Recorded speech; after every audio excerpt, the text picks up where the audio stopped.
Alrighty.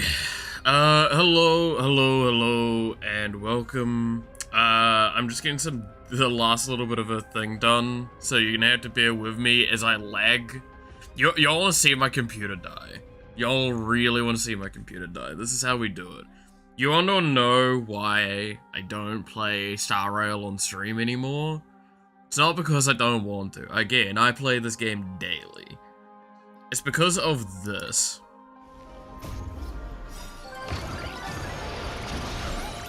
This is the experience you would get if I tried to play this.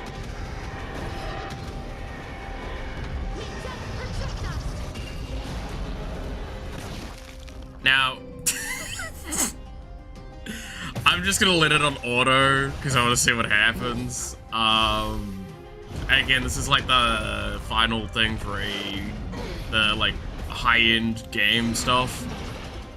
But I do have March in it now, so I kind of want to see how she performs, and she's been performing pretty decently for a very poorly optimized build. How you doing, Clap? How's your day been? But yeah, no, welcome to how pretty this game is, and how poorly my computer can handle all the events going on.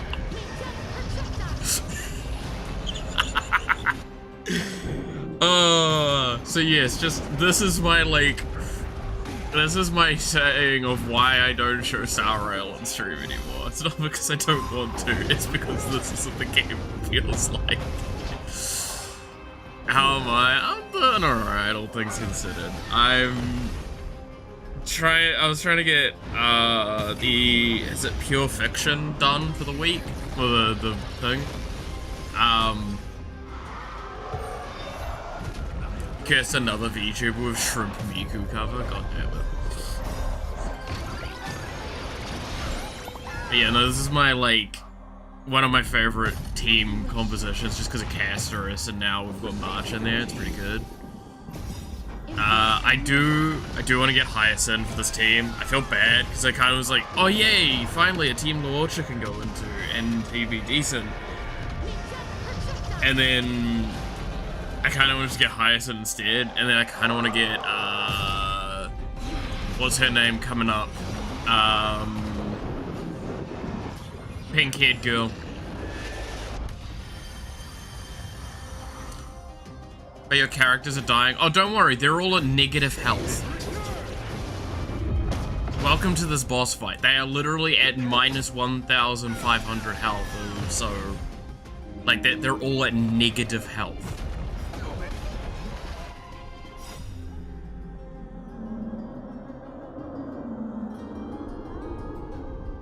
Casterus is ulting. There it is. That looks pretty bad. Ah, it's his butterfly swarm. Don't worry, I have a nuclear dragon.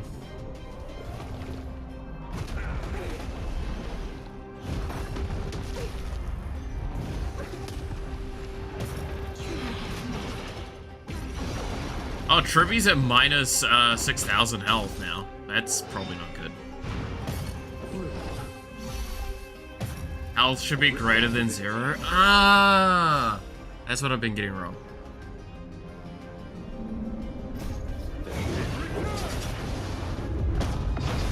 But you know, I think I want to play Hyacinth in Launcher's spot, and then the pink-haired girl coming up in Tribby's spot.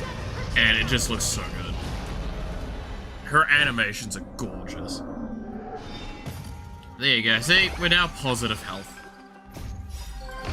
Greater than 0.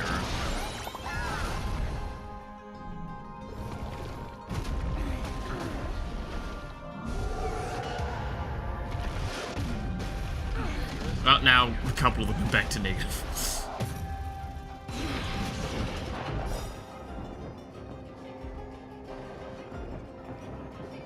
March is doing stuff. Oh yeah, no, March is hot as hell, by the way. Launcher is sure useless. I mean, Launcher, I stand by. Launcher carried me through several early game patches. he was one of the best investments I had early on. Same with Sele, or Sela, but like, he has definitely gapped in power at this point. Like, he's definitely behind now. March is hot. Evernight specifically is hot as shit. Like, her ult, I know it's poor animation, but like, just once we get to it again, because we gotta go through several animations of things exploding.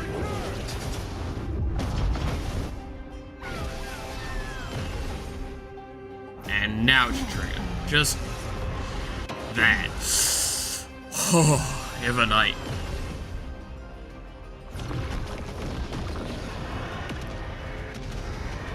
I think I've got it. It's on 4% life. Yeah, nuclear bomb got it. It's still pretty good, just useless when your health goes below 0. This fight's weird, again, in pure fiction. It's a very specific boss mechanic in this specific mode. I didn't fully read it, admittedly. Like I said, I kind of leave things on auto. I might have to do these on manual, depending on how if this is successful or not. But if that's the case, I'll do that later, is because it's going to be like near impossible to do. But yeah, no, it's just, again, in-game being weird. There's all sorts of stuff for this sometimes. Like, there's one of the ones recently where it's like, one of the modes can force a 1v1, as well. That was pretty insane. I got enough points. Just give it a moment and it'll give me the menu. But I can see that I got, enough points. Again, this is why I love people saying, like, this game's not free-to-play friendly. I have put bugger all money into this game for years, right? Like, the last time I put a large-scale amount of money in was Acheron, and that was for her.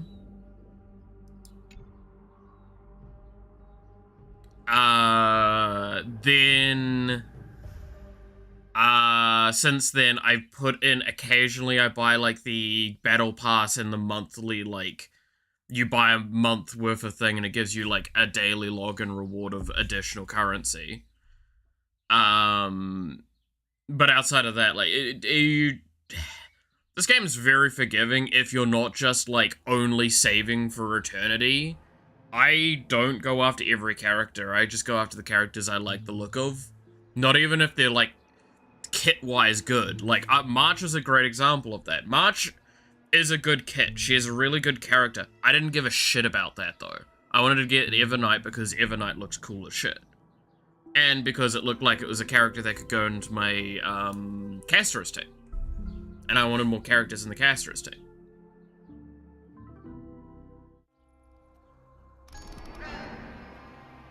But yes, I've got all my rewards now. I just did the thing for all of this today.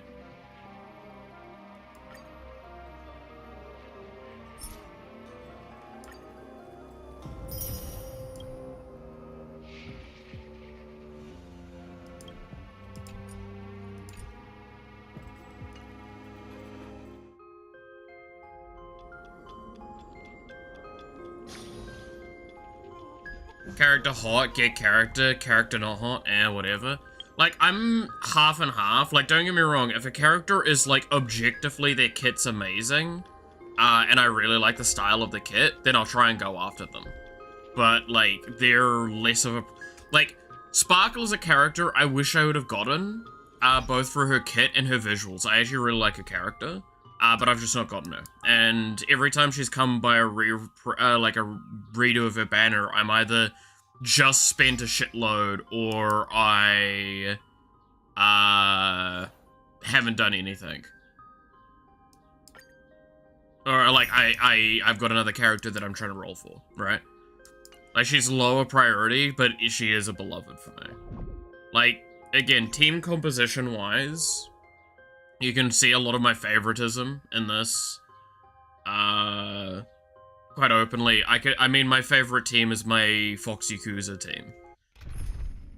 which I think is currently, this is literally my favorite team with, like, outside of Acheron, literally these are, like, my top, these are the top favorite characters. Acheron's in the top 5 as well, but, like, that's kind of that example. That's why I love this team. Because it's got Fei Xiao, which was, like, when I started going feral in this game, realistically. Cypher, which is when, like, my feral nature went the highest. Aventurine, because he is just, like, sexy, hot, gambler, fuckboy energy is just something I love. And Robin, I absolutely adore. I love the music that they did for Robin, and she is just a really beloved character for me. Her story, as well, is really, really good. Because, like, short answer, do you know why she wears a little, thing around her neck? It's because she got shot in the fucking neck. She actually sings, with power and not fully anymore with who she is, because she can't. Her throat got literally blown open.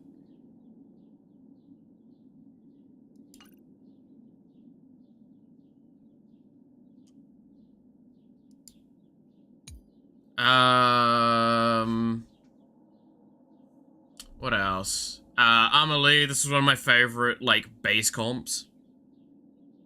Like, again, Jinglue was, like, me going, I really love the style of this character, and there's a reason, and, like, I'd had Luocha, and these two just work together really, really well. So I came to really like this comp. It carried me a lot early game. Ignore the fact that there may or may not be a, like, $20 skin that's equipped to Firefly here.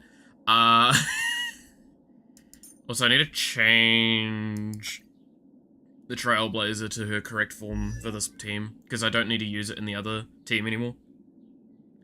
Firefly, I absolutely love. She is just, like, one of the adopt characters in this game, where, like, I don't want to date her, I want to adopt her.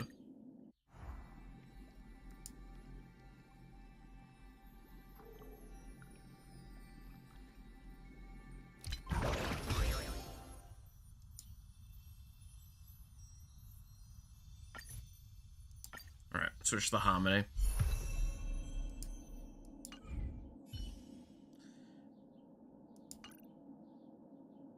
So she can look all fucking sick as shit in the back there. She really does bring out the Protect energy. She really does. Even though she's, like, actually a war criminal, like, she brings out the Protect energy. So that's why, like, yeah, this is a comp that I didn't put a lot of work into, because this is the Super Break team. Outside of the Trailblazer, I actually don't have Super Break here. Like, I wanted to give Fuge, but I just didn't get her, and, like, that hurts this comp a lot. It really does. So yeah. That kind of is an example of exactly what I'm talking about. It's like, I actually want some of these really good characters, I just don't get them sometimes. But yes, Acheron, my beloved, just as a reminder to anyone that's wondering about with Acheron, so she is the Raiden of this game. Raiden Mei. That character was the character that almost got me to play Genshin Impact, if that gives you an idea. And it would have actually been during a time where I could have dumped a grand or two into Genshin. To get a character. Like, there's 2 times I've gotten close to playing Genshin. That was the main one. The second one was when, the Silver Fox, water character came in. The guy that can, like, do Hydro Pump. I can't remember his name. But he's the, like, basically the guy that pretends to be the water dude, or whatever. But luckily enough, Star Rail was around that time, so I kind of switched to Star Rail instead. Now, if you want an example of exactly how much I like her, outside of, yeah, Nouveletti, sorry. This is the character I dumped, like, $200-300 on. And on top of that, is the only character outside of the basic characters with things that I've got more than E2 on. In terms of Eidolons. Because most of them I have E1 or E2. I tend to back out quite a bit. I have managed to get her to E3. She is the character I want to get to E6 the most. Because on top of the fact that, like, she is one of my favorite characters, her E6 basically means that theoretically she'll never not be playable. Like, she's already insanely strong, one of my strongest characters and one of my highest DPSs. Her E6 basically guarantees she can never be gapped in power, in a sense. To those that might not know, basically her ult has a unique mechanic where well, I say unique. It was unique at the time. It's a little less unique now. It doesn't give a shit about weakness type. It will just deal damage anyway. Deal damage to the toughness. So a lot of her stuff is about ult related stuff. So she gets like bonus crit rate versus debuffs. She gets this thing which basically changes one of her passives to only care about having one nullity in the team instead of two. This just increases her ult and her basic attack. This gives ultimate vulnerability, so they take more damage from ultimate damage. Skill and talent, which would be insane. And then this one just goes, all of your ultimate damage gets all pen, so it just becomes better. And then also your basic attack and your skill now do ultimate damage.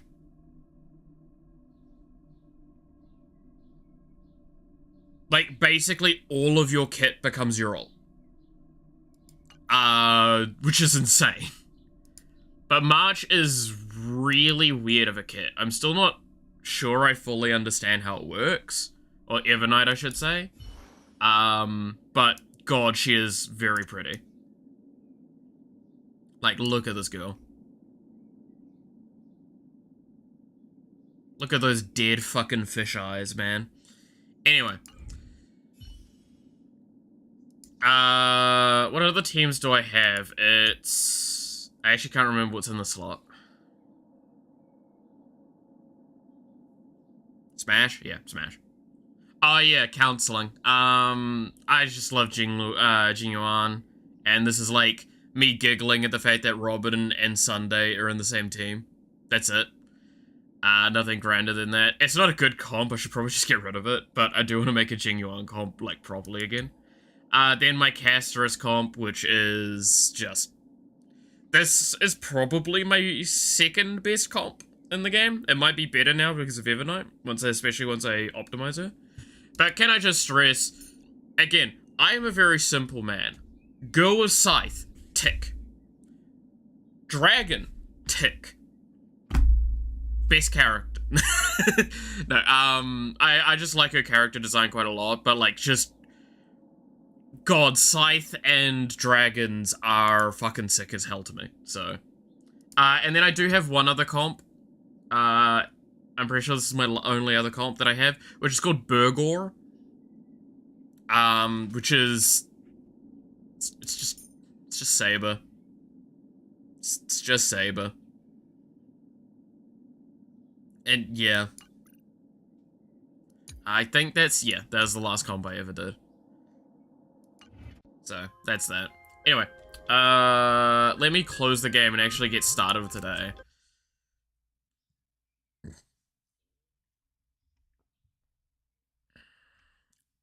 Borgor? No, it's Borgor. B-O-R-G-O-R. Borgor.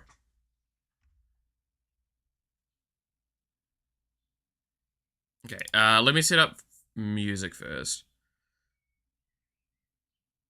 Are you an artist? Yes.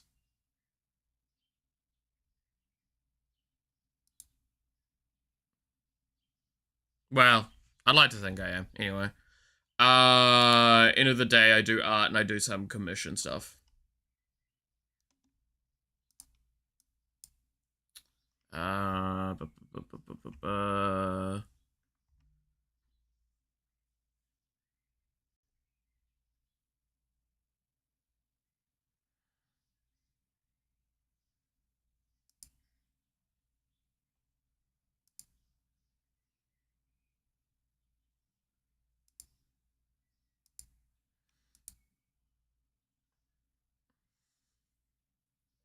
What stuff do I draw?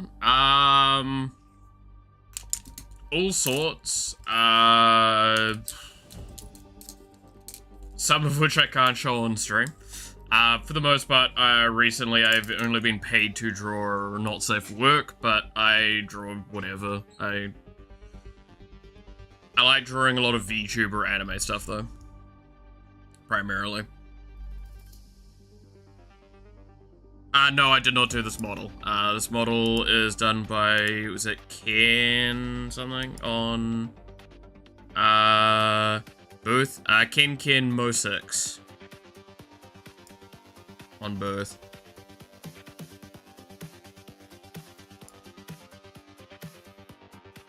No, I'm not, I've not got the time and patience to try and do a model at this point. Nor, I think I've got the skill to do one that I'd be happy with. I'm quite content with this one. Did I commission? Nope, this is a publicly usable one. There is a free version, and then there is a, like, 2,000 yen version. I used the base version for a long time, or the free version, and now I'm using the paid for version.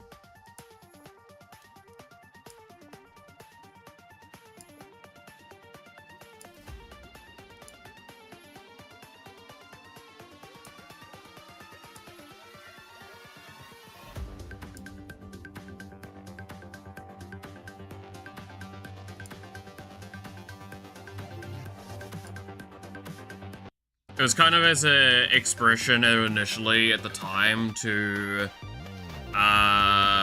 really inform people that you don't need to dump thousands of dollars to become a VTuber. Have you thought of getting a custom one? Far distant future, maybe. But very much for no time in the near future, I intend to.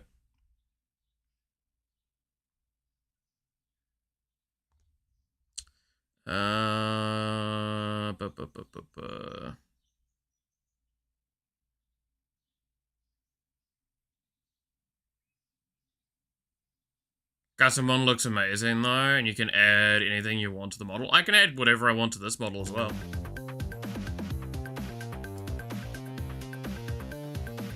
There's no restrictions on that.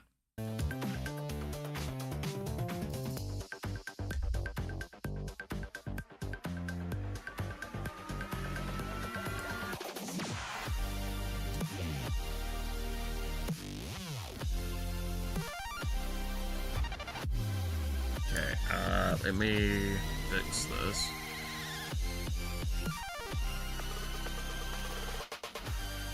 Like, I don't mind having a model that's shareable by other people. Like, I don't matter too much towards that. Will I get one eventually? Sure, but hey. What, are you an upstanding person, appreciating people's work and supporting them to make more? Exactly, right?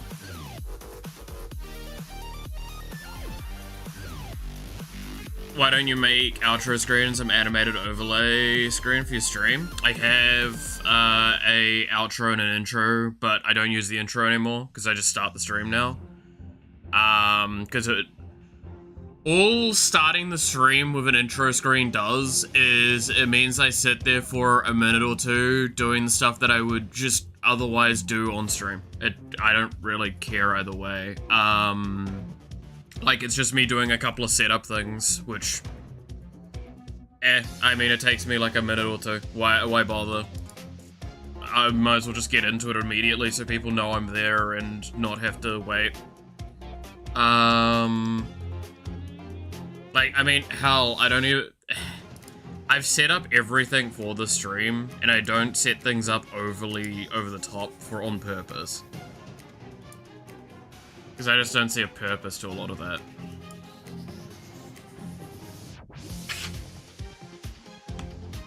You're an artist yourself, do models and other stuff. Fair. I hope you find success with that.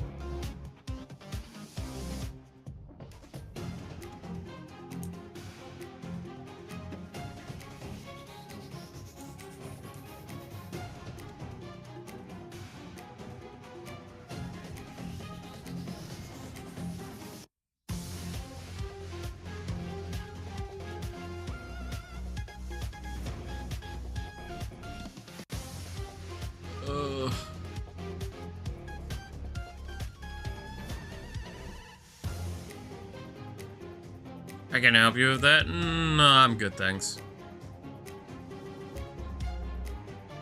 Now you start stream with 2 minutes of being silent. Hey, I talk within the first minute normally. I actually I keep an eye on it. It's about 40-second marker when I actually start talking.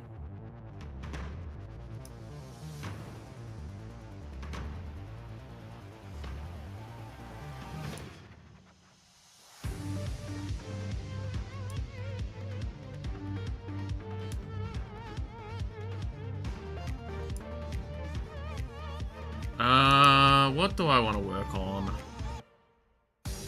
I know there's one thing I want to work on today.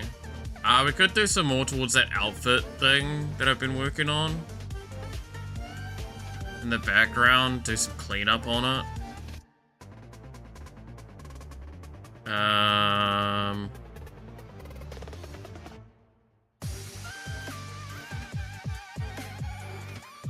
God, remembering how much of like my art that I can't work on stream. Damn. Hovering over thing, it's like not safe for work, not safe for work, not safe for work. I'm glad I tag my stuff correctly now.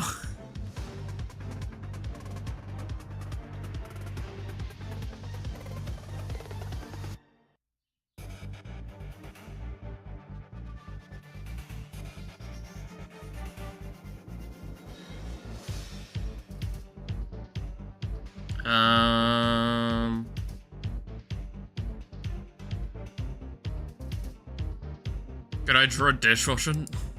Why a dishwasher? You got me to do a washing machine the other time. What's a dishwasher I gotta do this time? I could do a dishwasher, yes.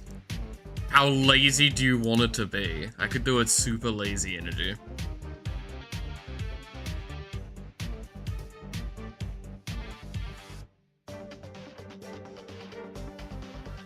Oh yeah, I still have the Jacko pose thing still sitting there.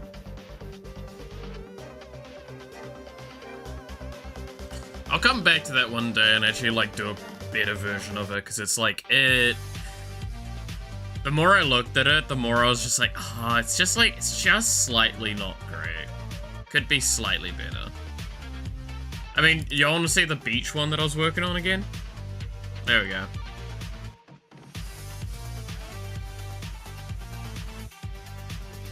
I'm trying to try something out with it at the moment. The thing I'm trying to test out, so little fun fact, so most of the stuff I draw nowadays when I'm doing like the cleanup line art stuff is with the vector mode, right? So that means I can actually hold control and click on things and I can bring up the vectoring. I just need to improve on how this is handled and how I draw things, because then it means I can actually do really good adjustments. Like here, I've been working with it a lot to clean up this area, and it's actually come out a lot smoother. I also did it with some of this area as well. But like as an example, if we kind of zoom into here, so I'm pretty sure both of these overlap, so what I can do...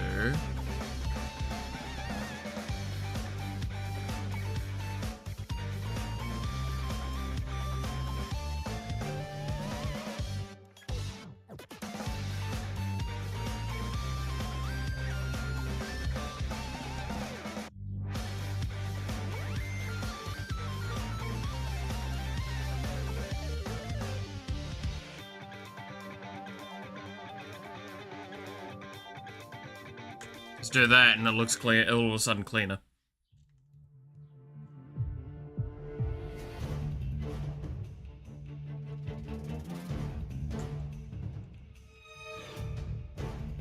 And then like here, for example, you can see how it's not curved quite right. I can slightly edit the curve of it. I'm gonna need to like mess with certain settings to make this easier though.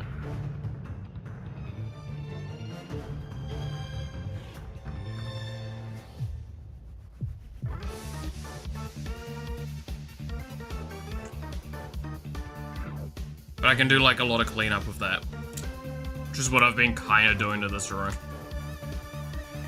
Overall, you can't really easily tell the issues with that at a distance unless you're looking very, very closely.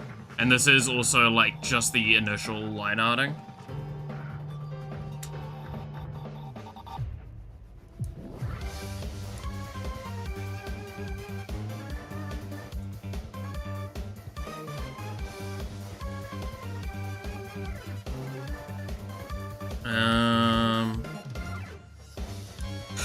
So, I'll work on the Iron Mouse outfit thingy for a little bit. And then, I might work on the magic stuff that I talked about that I wanted to do. So, I think I did some work on this off screen, if I recall correctly. But I did post about it. So this is where we got to with it. Again, the head looks very off still. The head looks very oval, but, you know, is what it is. But I think the detailing came out pretty nicely in the end.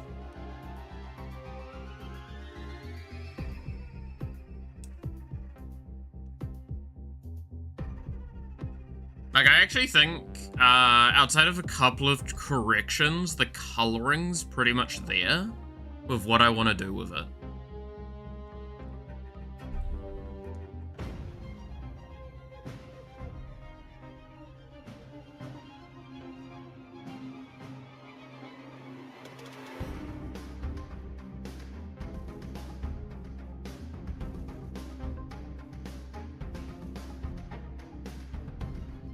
Like, I think this is overall the kind of palette that I'm looking at.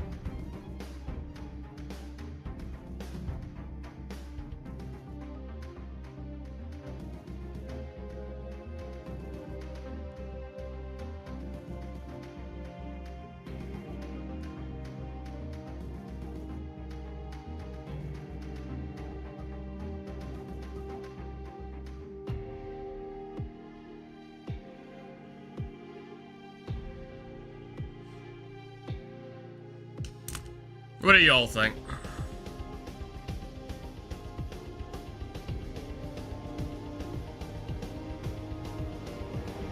No dishwasher, could you repeat what you were saying about mouse? Mother distracted you? Fair.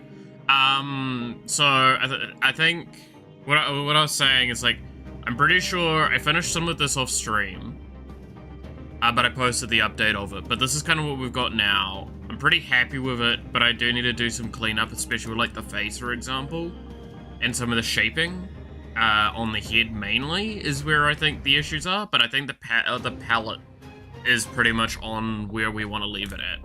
But I think overall, like, this came out pretty decently, right? Like, I think again, Magic-Girl is there. I don't think you fully get Magic-Girl completely. Looks pretty good. Face is a bit whack. Yeah, like I said, the head face shaping and everything on there is still, like, very, I was just getting the idea down, right? Because, like, the head looks very wide to me. So, like, what we probably need to do is go through and just specifically edit the head space area. But outside of that, I'm actually pretty, like, if we just do this, I'm pretty happy with the design. We're just butterface argument right now.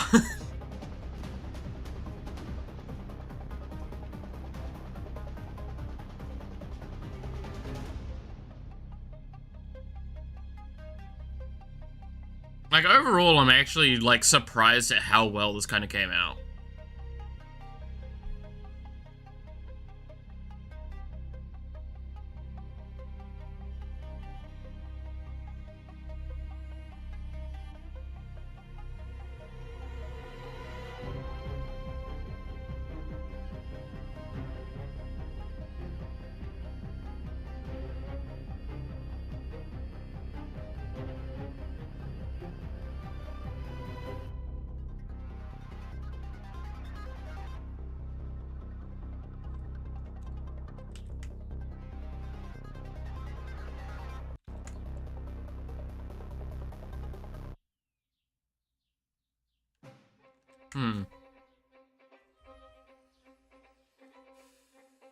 Well, what if you made it wider though? Helicopter length? Oh my god.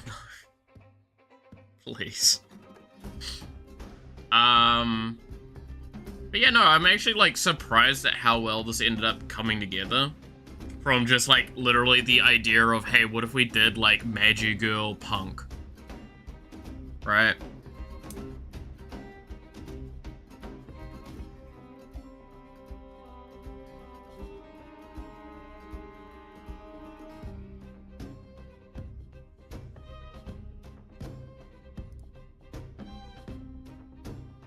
So what do we actually fully want to change? I think it's face, head shaping. The hands could tend to be a bit larger because they are on the slightly small side, but like the arms are also just really fucking skinny. Like excessively ultra skinny when you compare them. Like, this is one of those fun moments. Look at this arm, right? Okay, you see this arm? Okay. Look at this thigh. Compare these two. There's a bit of a size difference.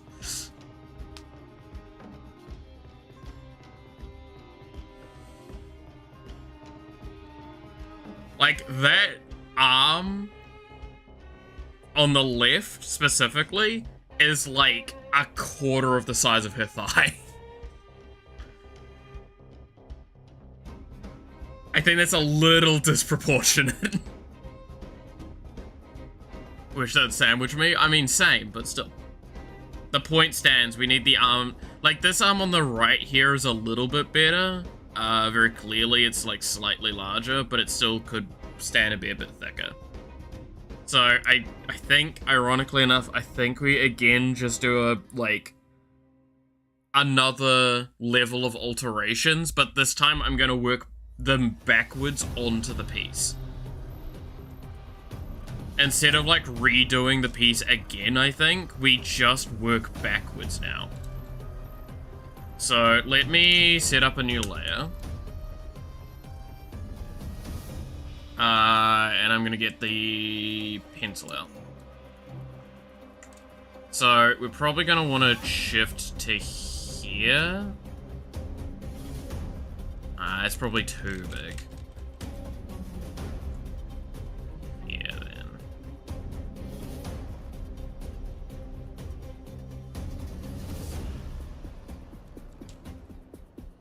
And this arm probably will just turn to like that.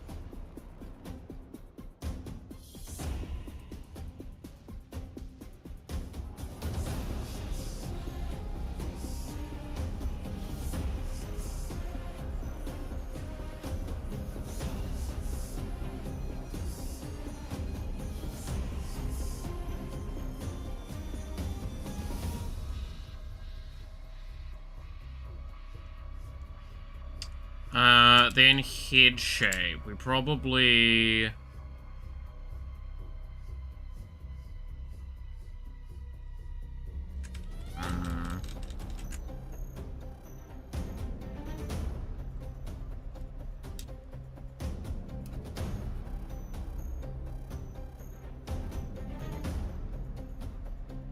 Again, we have to be generous to the right side because this design actually does have her turning slightly.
No saplings dropping from my only tree. Damn. RNG do not be on your side, huh?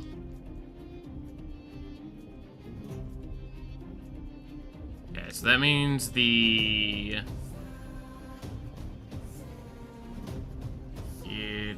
we could probably make this wider.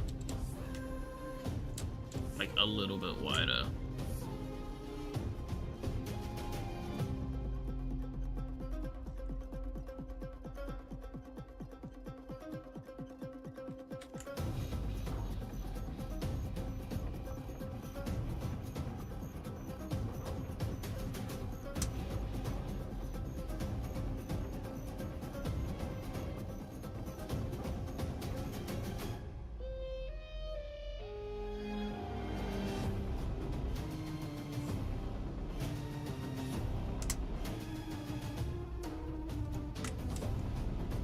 There we go.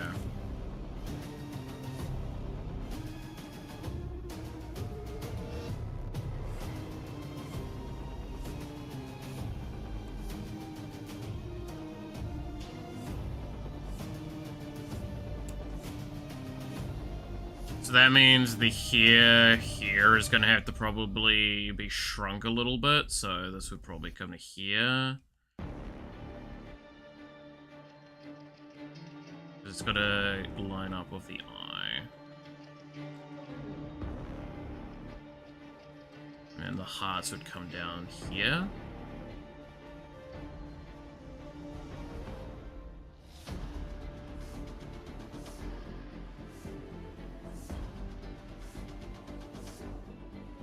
Hey Devil, how's it going? Just finished D&D, killed a player with the final boss.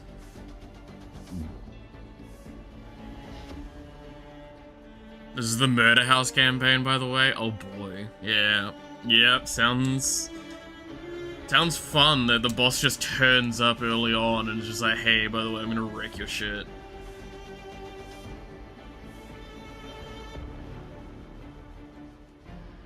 I know it's like random encounter, like, it's supposed to be that they'll probably fuck off, but you know.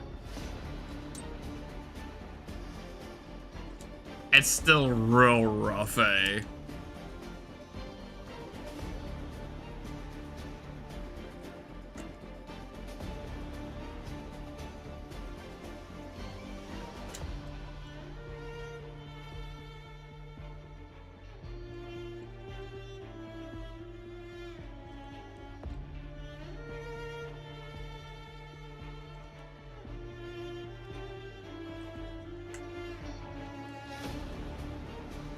Okay, outside of that, I don't think there's any massive changes I intend to do.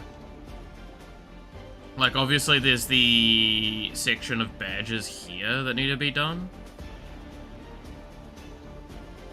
The players said that they had fun, but also added, I finished this art and now I gotta make a new character. Oh, that's unfortunate. That's really unfortunate.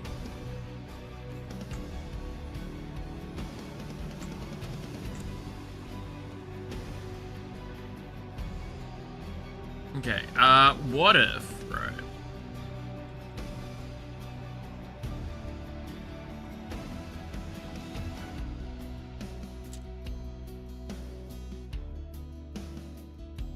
It's gonna look a little demented. You're gonna have to bear with me for a moment.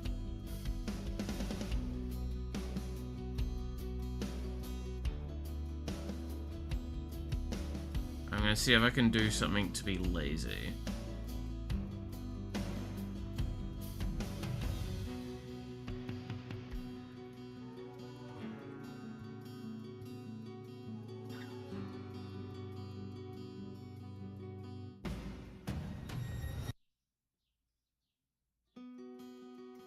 Wrapped in biting wind, hearts will never bleed, frozen and vanished out of greed. In their restless dreams, they try so hard to breathe. Pulses flutter and sting within this bleakness.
We made a choice, go fight against your fate.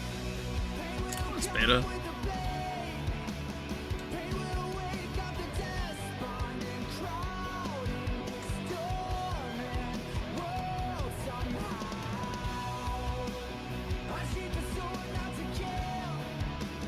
I sheathe the sword to end those clouds above the ground. Wake up, it's time, you gotta know.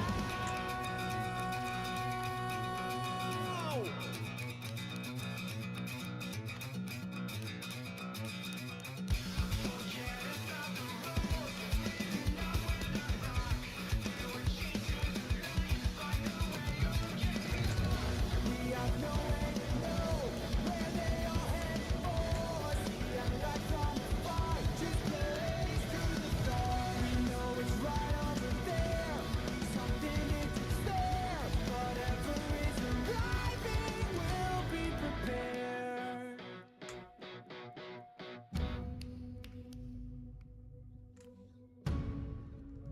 We made a choice, go fight against your fate. Pain will come with the blade. Alright. Probably should realign this.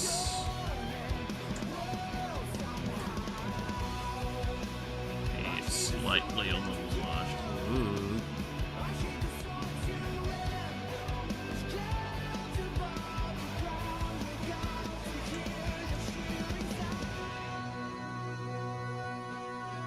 Alright.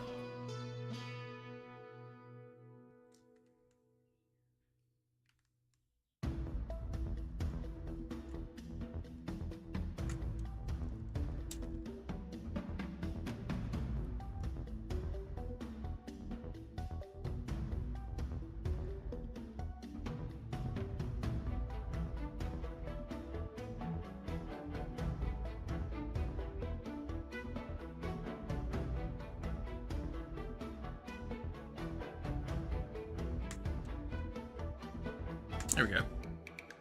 Well, not quite there.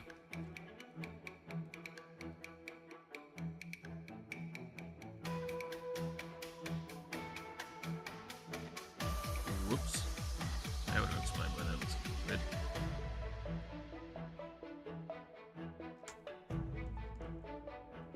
Looks better. Slightly. Alright,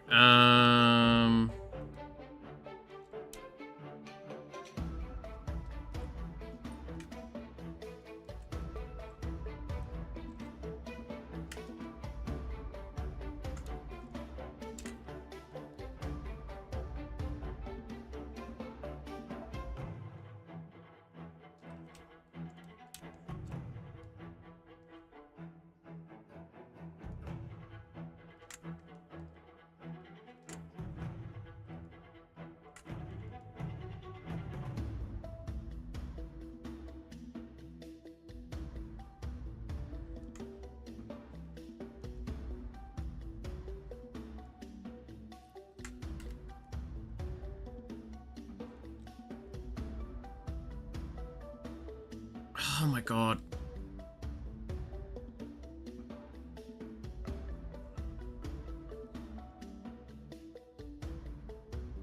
Is it because it's above? Yeah, it's because it's above.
Alright, there we go. Let's see. I just got sent a picture of a person praying and a message saying, I'm asking God to send fire ants to crawl up your ass for what you did to my boy. Hell yeah. The DM life, huh? The DM life.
Alright, outside of other little tweaks that might need to be done because of the moving around in the cleanup, that looks a lot better.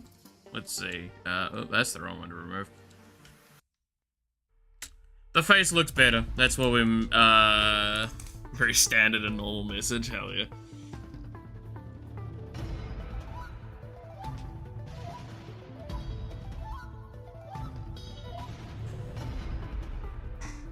But yeah, that looks a little bit better. The eyes aren't quite aligned right now. I can see that. Because it's currently on an angle, which is going to make it even... Yeah, no, it's very off. Let's lasso this back into place, shall we?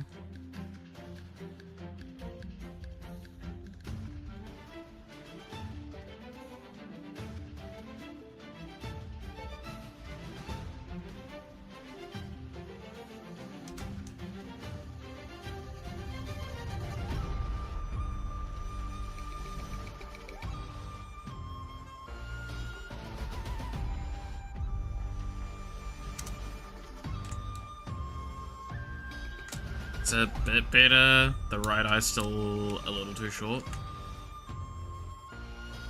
Or a little too, thin. That's better. I can show you what was seen in the Discord as the death was happening. Oh god. I am curious, actually. Okay, then the arms. So again, the main thing is the hands need to be enlarged, and the arms need to be bent a little bit to being...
Okay, that looks a little bit better.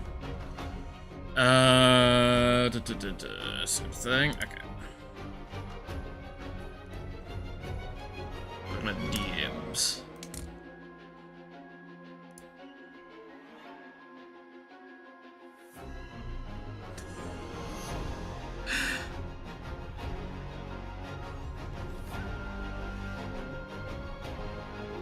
Oh my god.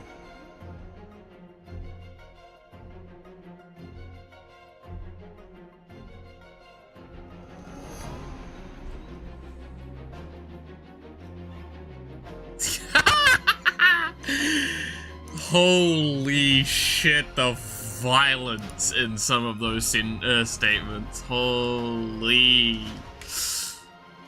Mans was not happy one fucking bit.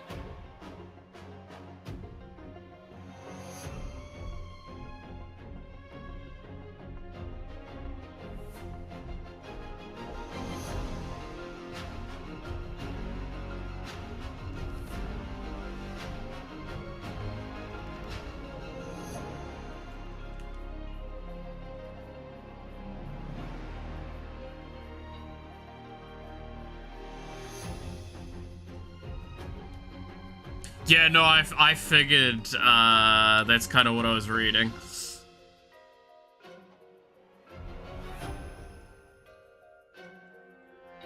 Bread with water bad, but bread with tater flavored water for some reason good? What? Hey, what? Me big confusal with what that just said. Alright,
hands slightly bigger. This one's slightly larger than the other side, it's fine. Arms look a little bit better. So we removed that.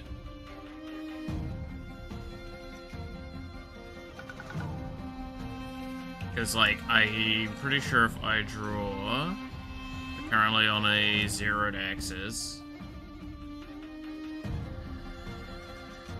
Yeah, that's substantially bigger than the other one. Okay, no, that's too much then. Actually, it's decently accurate with that, surprisingly. Huh. Let's see. That you often eat with bread and it tastes amazing. Oh, I think I know what broth you're talking about, yeah.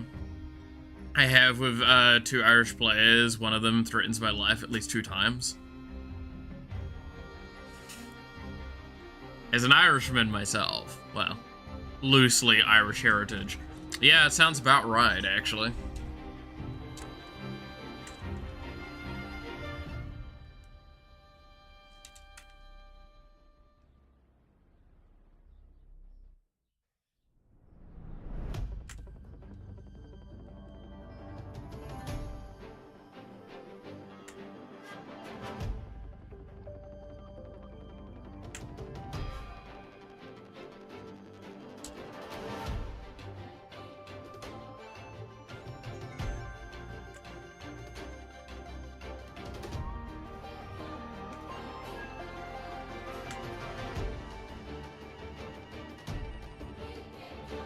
Alright, what do we think? Outside of, I guess, the eyebrow on this side, you could argue that the face could be rotated, actually, a little bit internal.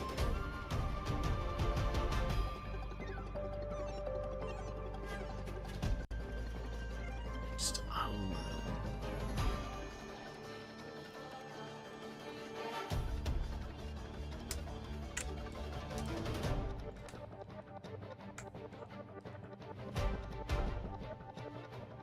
Yeah, it looks a bit better.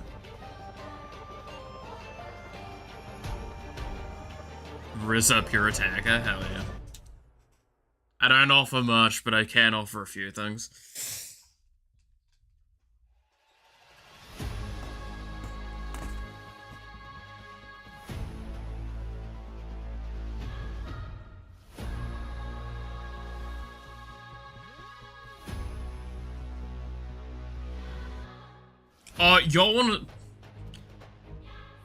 Y'all wanna see something funny? I'm gonna use my phone for a second.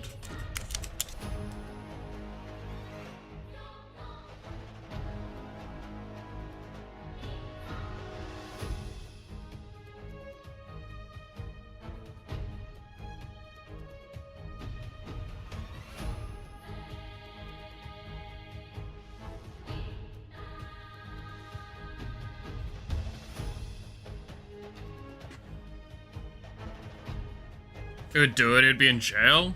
Hey, that's legal here. What do you fucking mean?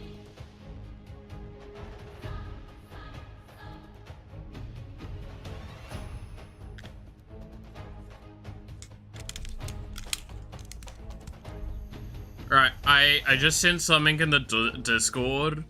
Just look at that piece of cutting technique. And how incredible and effort-filled they are when doing it.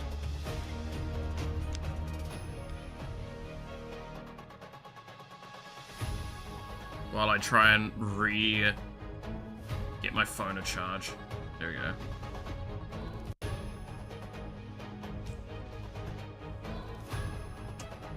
What the fuck is that cut? Yeah.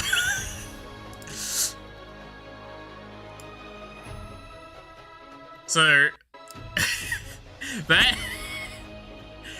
is when people okay, so I just want to use this as an example point here. To those that go like, why do you shit talk Domino's? Domino's is like high class, good shit, right?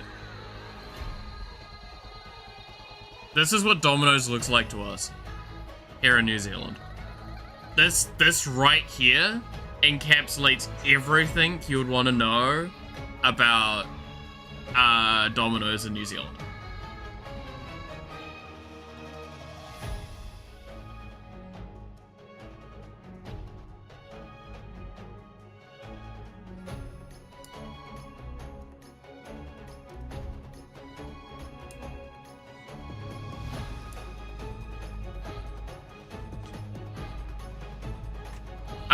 I hope now it is understood why I shit talk Domino's here.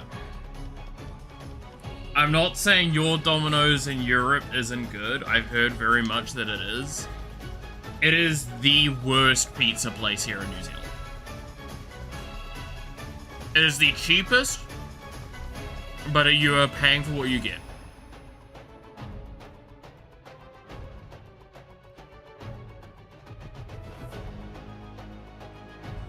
And for the way Clap ate his pizza, oh yeah, no, 100%. That was actual criminal behavior.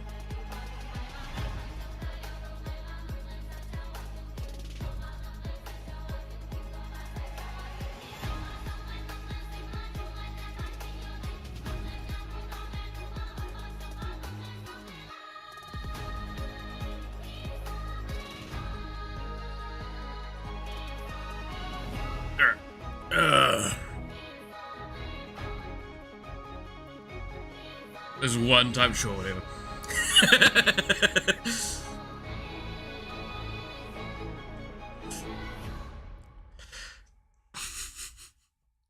You ain't winning this argument, Clap. You know that, right?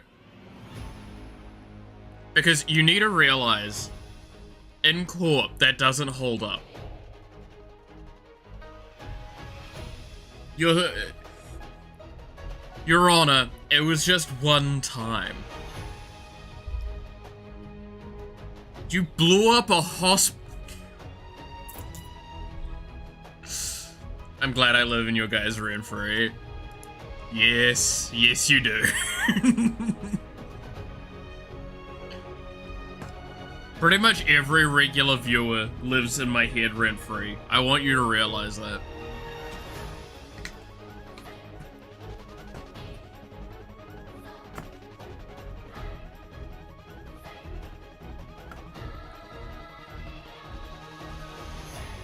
I'm gonna go make some hot dogs real quick because you made me hungry. Hell yeah. It's a rarity. I'm making you guys hungry instead of you guys making me hungry.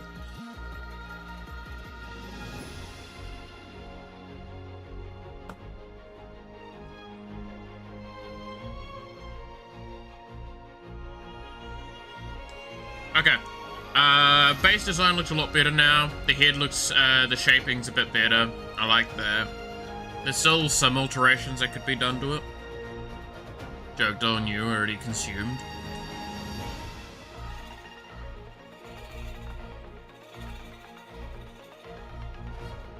Have you consumed the flesh of your deity and drunk their blood? In a ritual in praising their existence?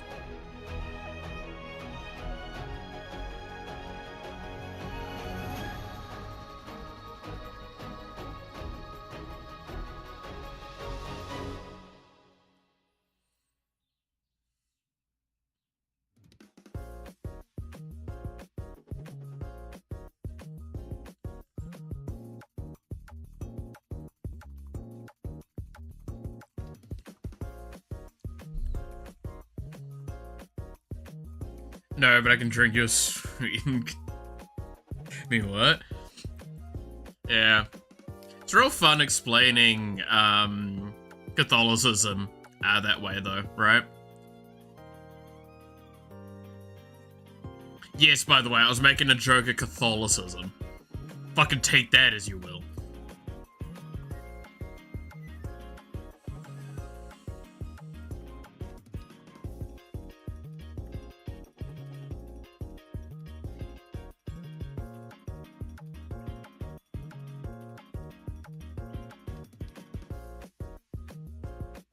It's literally a ritual where you get into a room with a bunch of other people and you consume the flesh of your god or like of your deity and drink their blood.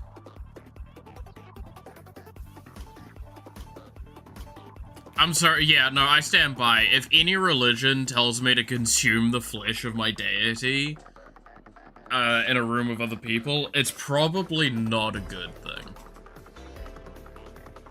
It's called cannibalism. I mean, can you call it cannibalism? It's a deity. It's not... Cannibalism indicates that it's like, same species, if I recall correctly.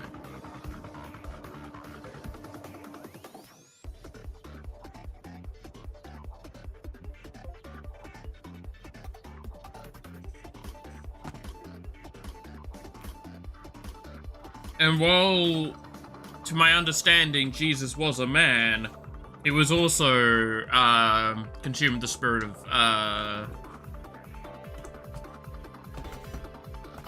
God, or whatever. The Holy Spirit, that's it.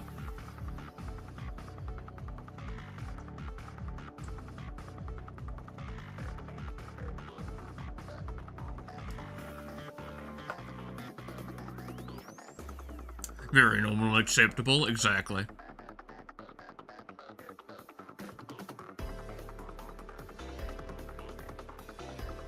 Look, by the way, I want to stress, if ever someone feels uncomfortable with some of the jokes that I make that are act Christian or religious or anything like that. I really do apologize, purely because I came from a very religious household, and I am very not religious. I went the opposite direction.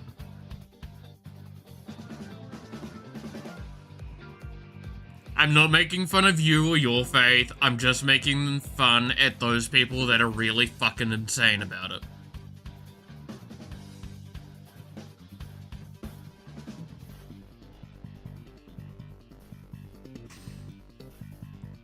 That's called depravity. At least cook and season your food. Wait, who gotta eat Jesus' balls? That'd be chewy, wouldn't they? Grew up Christian, I have no problem eating the jokes about my religion. I mean, I'm gonna be honest, anyone that I know that's actually religious that talks to me still, they just don't care, as long as I'm not a bigot about it, right? Like, this is the point I want to make. There is a fine line between playful jabs and bigotry on that sort of stuff. I'm not attacking the faith itself, I'm attacking some of the doctrines that I think of, like, that I'm pretty sure any reasonable person would think are normally a little obscene. Like the fact that, fun little reminder, to those that might not know, did you know in the same one of the same passages that they use to denounce, homosexuality, it also denounces the use of polyfiber? So basically, every clothing item that exists in the modern day is against that same code.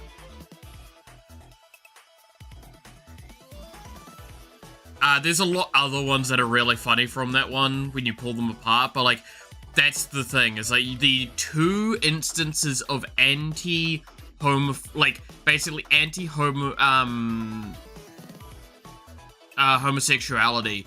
There's that, and then there's the one where it was a depraved environment, and instead of having Jesus thrown to like the wolves, basically, it was some other boy and they like raped him. And it's like, that's not a thing about homosexuality. That's a thing about this was a depraved as fuck town that fell to sin. Like, that's the thing that I love the most about, like, these sorts of things, is it's just, the moment you start actually looking at these things, they're actually very clear. Like, I stand by the actual, what is trying to be done with the Bible, which is it's a guidebook of, hey, don't be an asshole. All good, do that. The problem is, too many of them read too many things very literally, and not as a living document. If the Bible was read as a living document to adjust to the current things, a lot more people would be a lot more happy.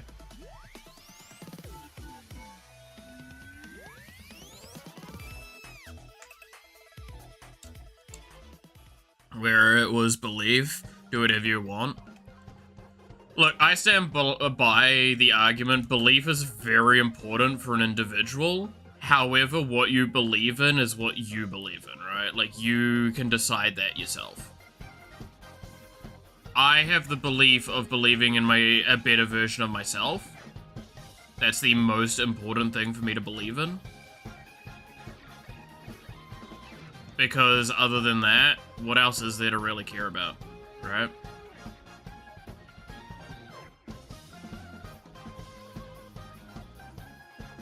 Now, what it means by be a better person, that's a good debate point. Right? I'm more than willing to debate that with people.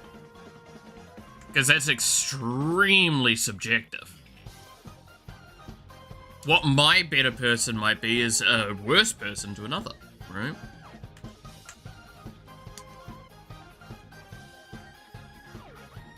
And it's always been that way, but what that has meant has changed with my life. Constantly. At one point in time, that was to be the best at everything I possibly could, so I would never need to have someone around. Nowadays, very far from that, because that's just impossible.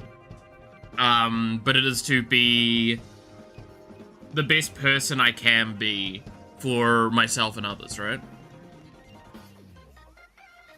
I love how I'm opening the angel-themed card pack as you're talking about this. I mean, do we want to... Okay, no, I feel like... I did say this, and I want to do this.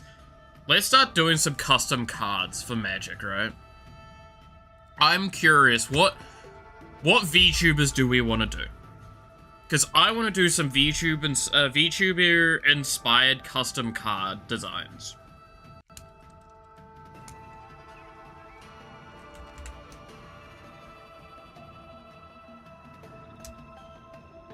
I think that would be really fun.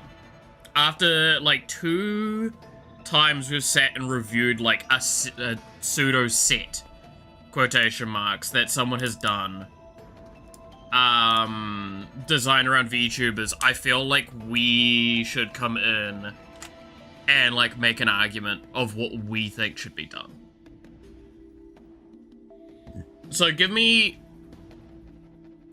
an idea of some VTubers we should do some card designs around. I mean, I'm gonna put my own one name that I want in, first of all.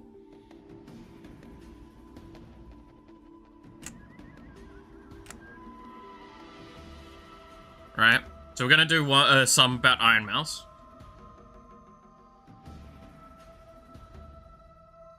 What other VTubers do we want to try and do? Probably best to stick to, like, ones that I definitely know, right? Michi? Yeah, I'll do Michi.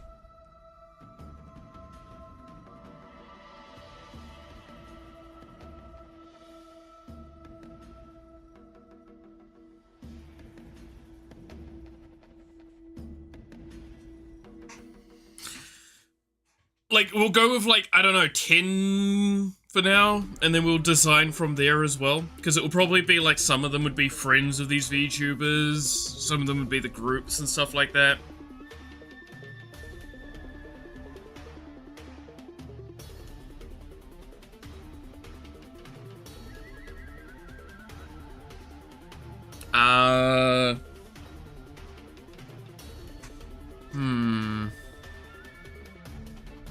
By the way, if you're wondering, I'm thinking about VTubers, but I'm also thinking about mechanics to play around with.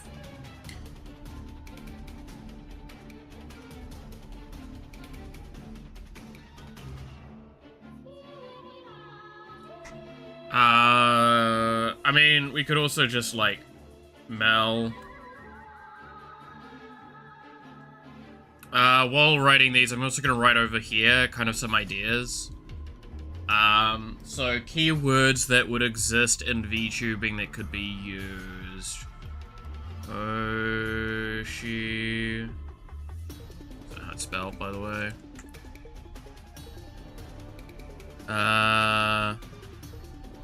Matara, yep. Matara. Nimi could have a combo effect with Michi. True. Could do Nimi. Oshi, collab. Numi, sorry. Oh, yeah, no, I was, like, sitting there for, like, Nimi? Sorta, but... Numi, yep. Numi. That's really terribly written. Even I can't. There we go. Numi. Kuro.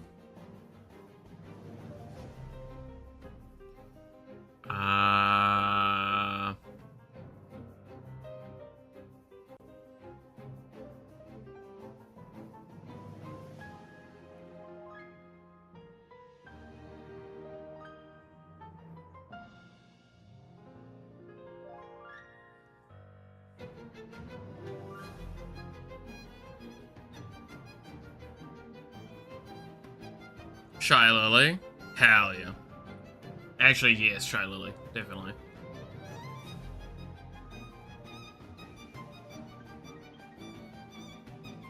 By that argument, shouldn't we also do armor?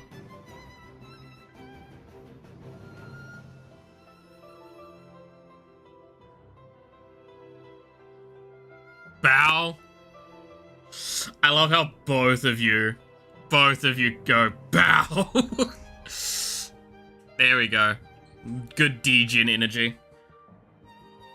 Alright, that's our minimum met. If you have other ideas, let me know. I'm just kind of like gonna play around with some keywordings that I wanna play with and work on.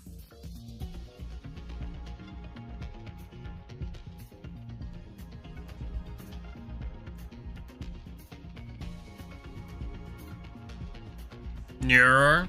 I mean, yeah, we could definitely do some neuro stuff, right?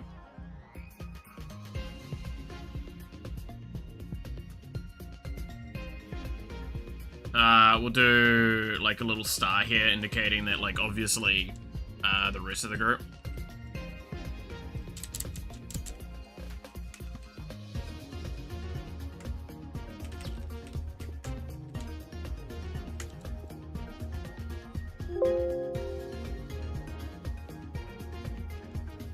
For every bad X happens, there's definitely something that could be done there. Joel? Yeah, I could do Joel.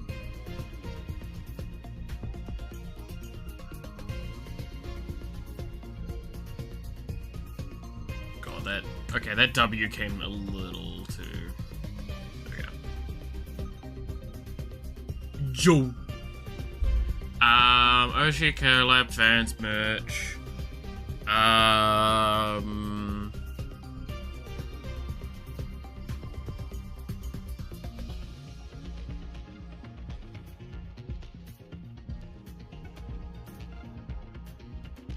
Employee that told her that, but was not familiar with VTubers. Yeah, no, it's real funny. Have you seen, like, there was another recent tweet about that where, like, they went to the studio and they missed each other by, like, 10 minutes.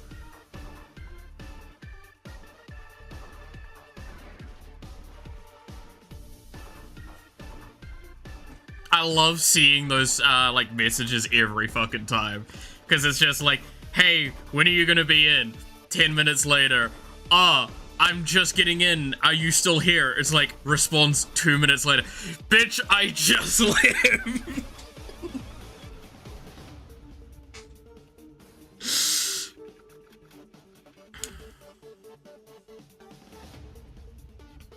Okay, I think this is the main stuff to work from, right? So, Oshi, collab, fans, merch. Is there any... Okay, switching from just VTubers, is there any keywords that you would think in the VTubing community that you would, like to see tossed into this little bracket here as ideas for abilities or direction for VTubers? There's a couple more I could toss in here, but they're so, like, small scale that I don't know if I want to add them yet. Idle? Yeah, actually, that's a good point, yeah. Idle.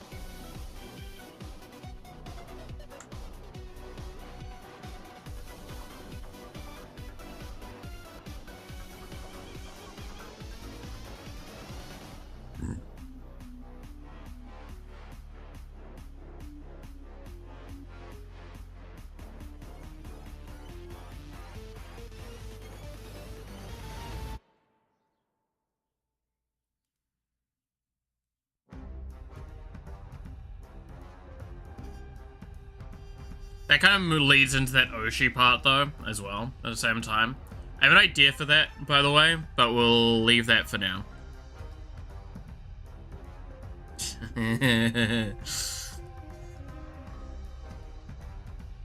I think we'll leave it at this, and we'll start playing around with some ideas. So, okay.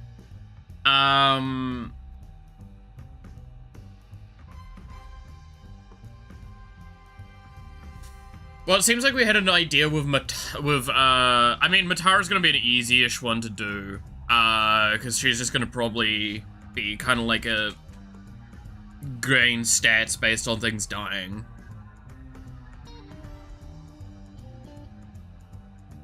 Basement. No, that's just me, not them.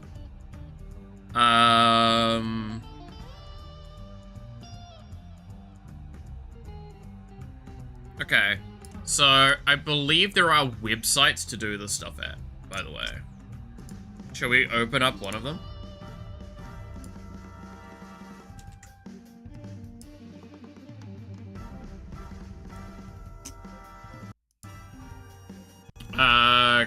custom MTG card maker. Let's see what we can get.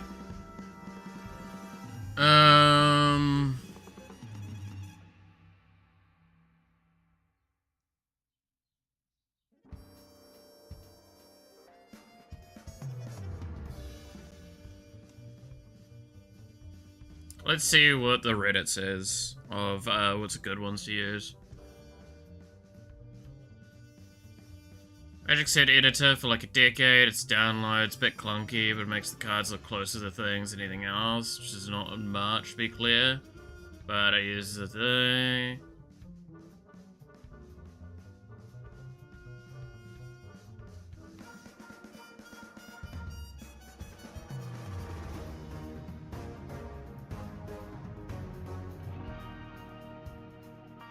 Design is easy to use and makes pretty decent looking cards. Not a whole lot of customizability, but that's enough for most things.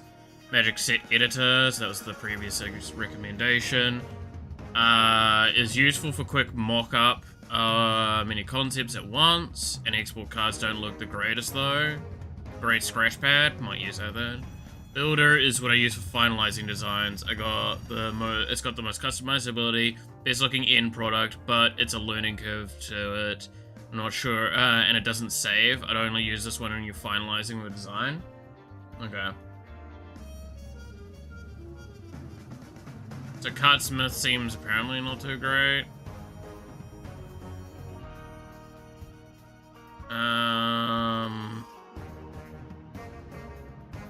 The Magic Set Editor apparently is like a great testing thing, so we'll just try that.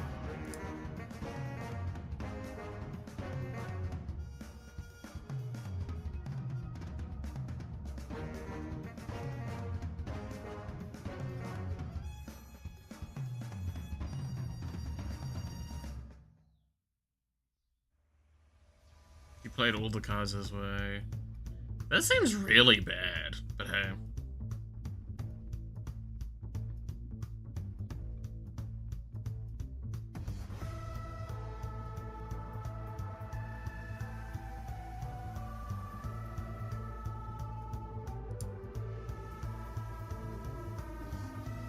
Oh, it's a download? Okay.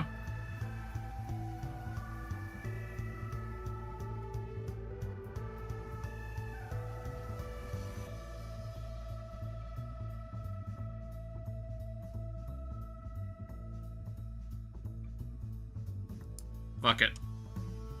See how bad this is to download.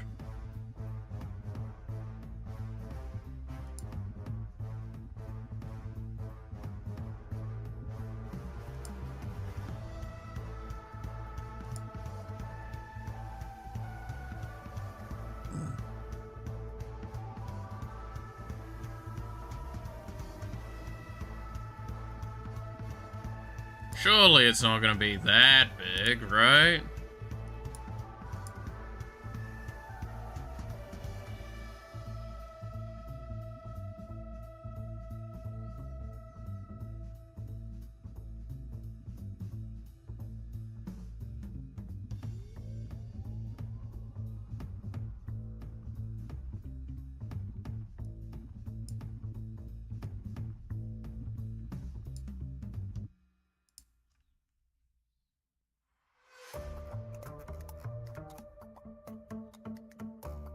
Oh, it is still just processing how big the download is, huh?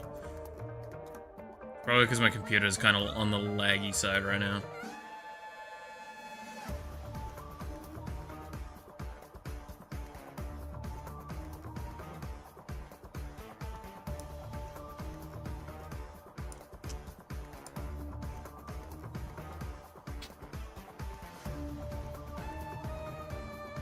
Ugh.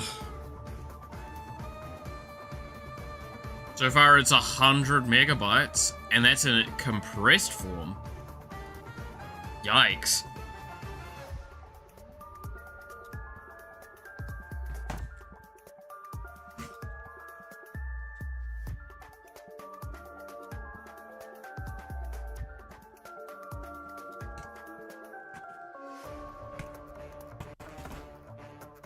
Maybe we should have gone with the smaller one because we're only using this for mock-up.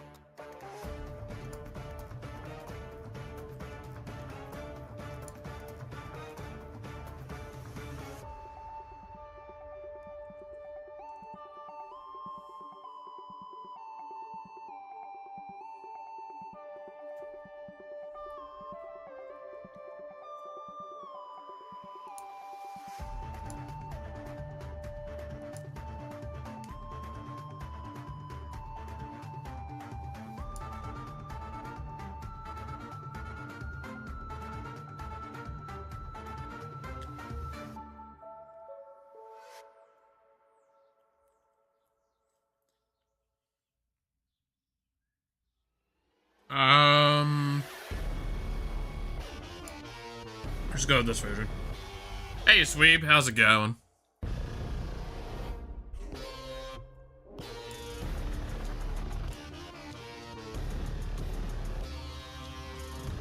Ah, yeah, it's way smaller. It's only half a gig compressed, Jesus.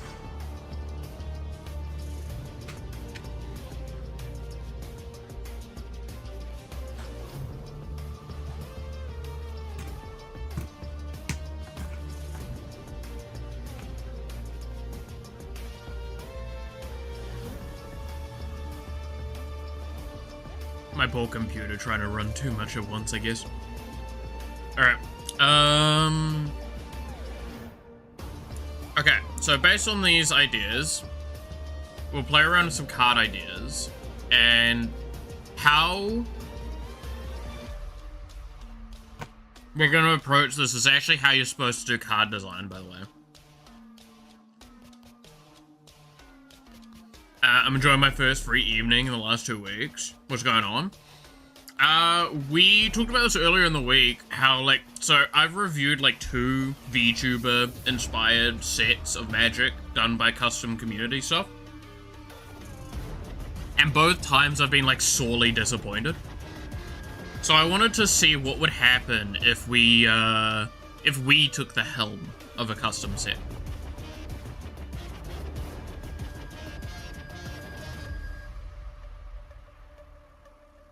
What would happen?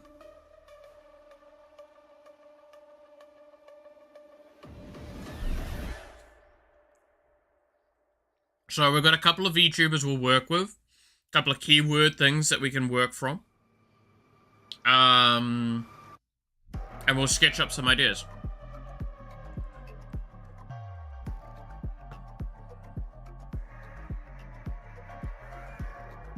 And watch how people be hypercritical of mine and how bad my ideas are.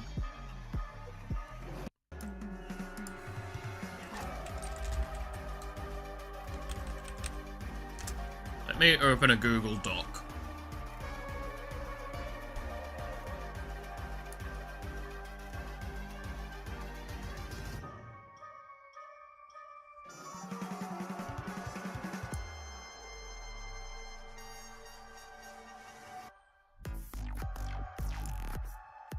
Alright. I'm gonna do other stuff. Maybe I'll be back. Remember to hydrate. Fair enough. Catch you later, Clap. Alright, so let's start typing out some ideas. So, again, Iron Mouse, Bow, Amelie, Nero,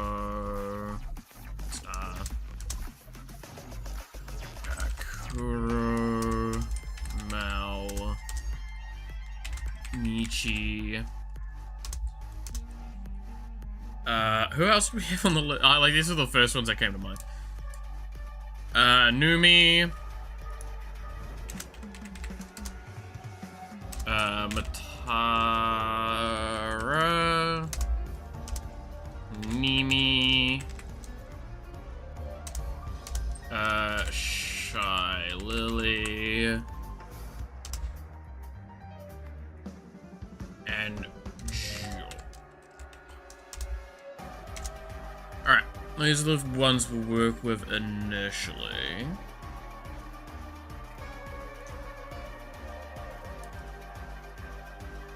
Where Fox? That's a good point. What Fox VTuber should we do at least one VTuber card around? Because I don't think any of these got a lot of Foxes, so... Well, one of them was at one point.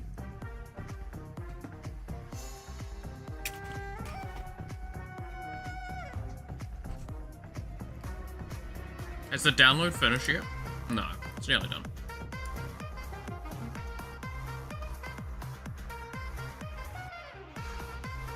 There's so many good Foxes though. Fubuki? Yeah, that's a good point actually. We'll do Fubuki. Okay. So brain work. What mechanics do we think come under these characters?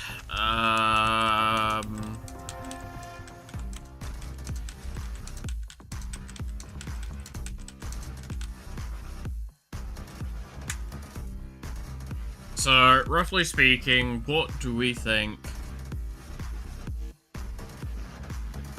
And don't be mysterious. Oh, Sweep, that hurts my soul so fucking much.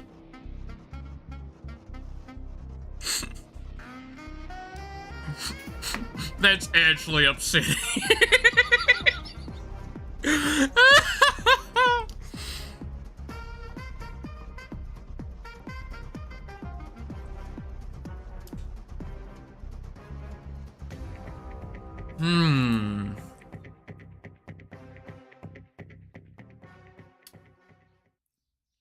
I feel like...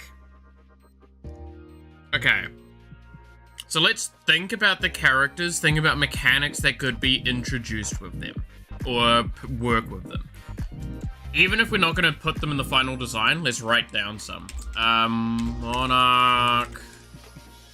That also would probably go for armor. Those two could definitely introduce the Monarch effects.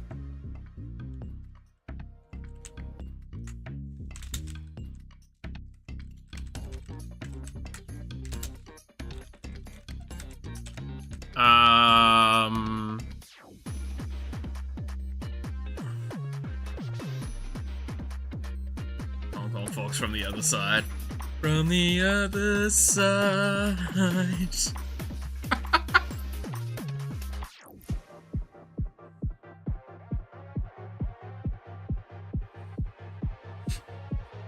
Yawa actually just like looking at you out the window, you're like hi, and then you just turn around and then she's there.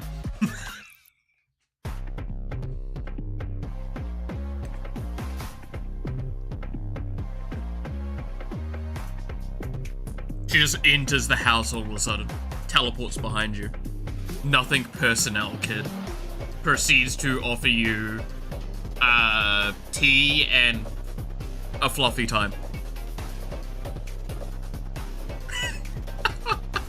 I am everywhere. I am everywhere and nowhere all at once. I'm virtual silly. That is a good point. That is how, like, what happens when you commit the Eldritch Ritual and become anime and reject, like, everything else. Same with me. I am virtual. I am everywhere. I'm in your computer.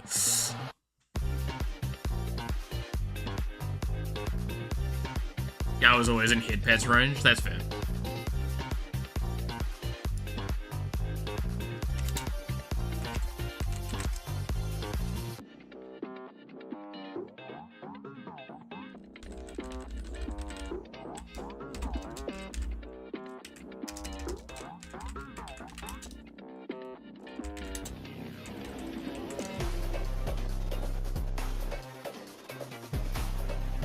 Is the download finished? It's finalizing. Okay.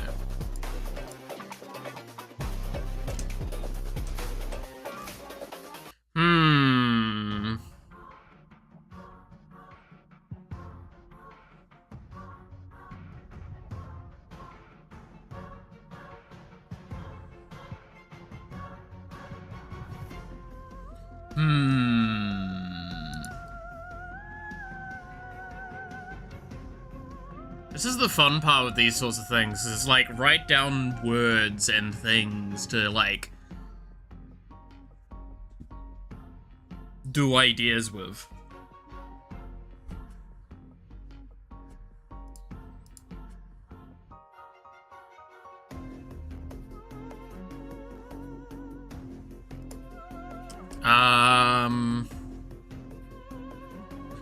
Well, I mean, Mel would be artifacts, right?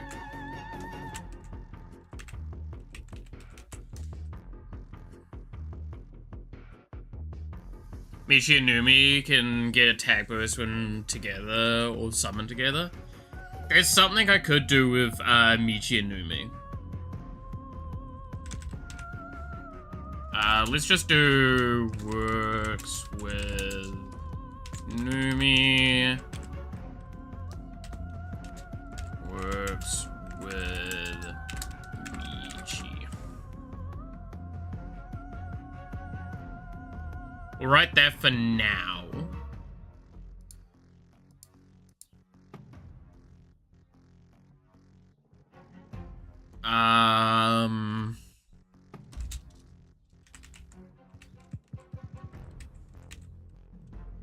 Sea creature.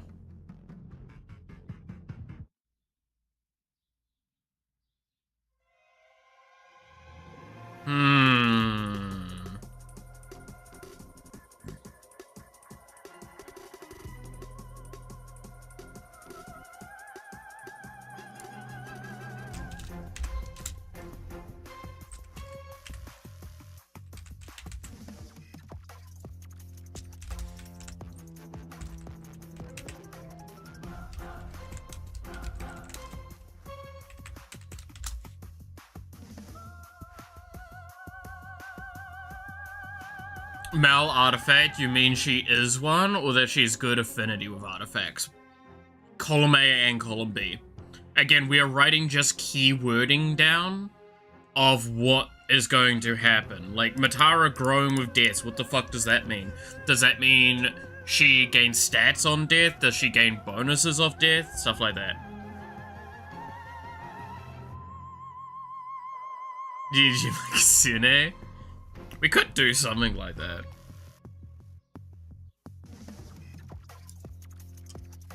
I mean, like, I would probably have Fubuki as auras. Definitely orientated. Because that synergizes with what foxes already have in the game, and works well, because tell me when Fubuki isn't aura farming. She's just awesome like that.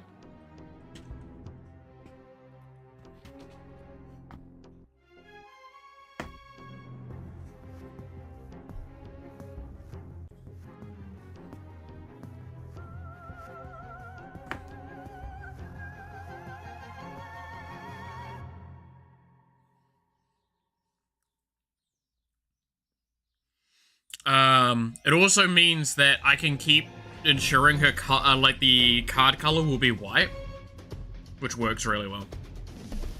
Nimi creating, yeah, I was thinking Nimi would be like tokens. Token Jin.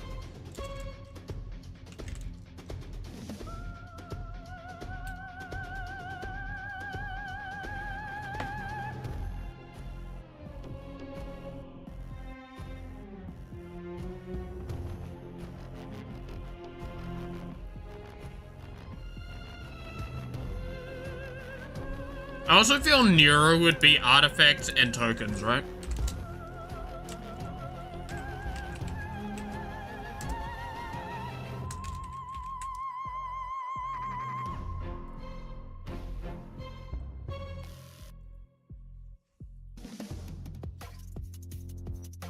Nero could have something with being defensive and when attacked, turning into evil.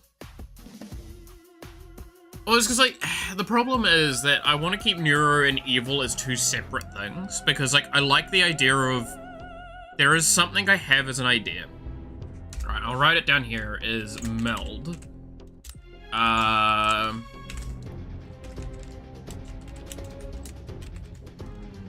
might do a meld card with Neuro and Evil.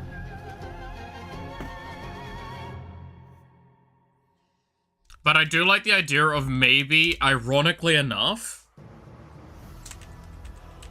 what you said with the defensive thing, maybe adding defender to them, so they actually themselves can't attack. So there's like this really weird potential engine that you've got going on that just gets supercharged when you have both of them. And meld them.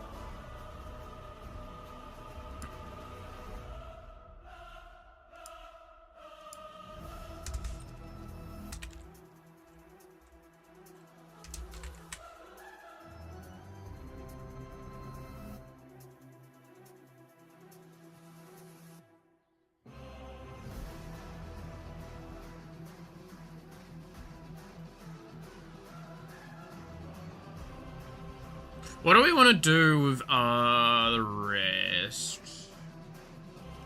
Joel would also probably be artifacts, by the way. Just because he himself is technically an artifact.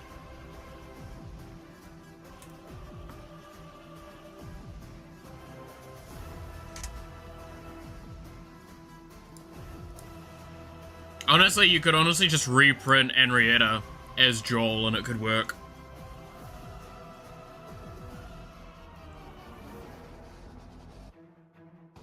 Like, straight up, I could see that as an argument.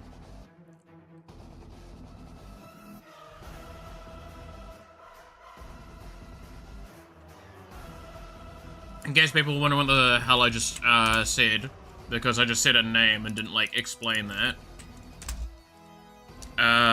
Let me pull up Henrietta.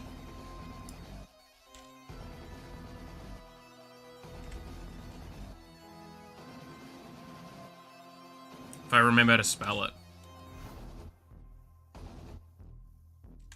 I could honestly probably just search up, Actually, it'd probably be faster if I just go 2 colors Boros. Arabella, sorry. Arabella. You could literally reprint this and it would probably work for Joel. So this is an legendary artifact creature toy. Whenever Arabella Abandoned Doll attacks, deal X damage to each opponent. You gain X life, where X is the number of creatures you control with power 2 or less.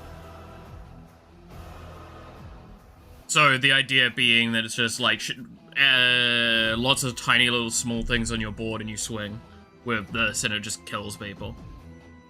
Which kind of works with Joel. It does work quite well with the idea of lots of little small things chasing after him. Because everyone's just constantly calling him mom. Or dad, or whatever is the term of the week.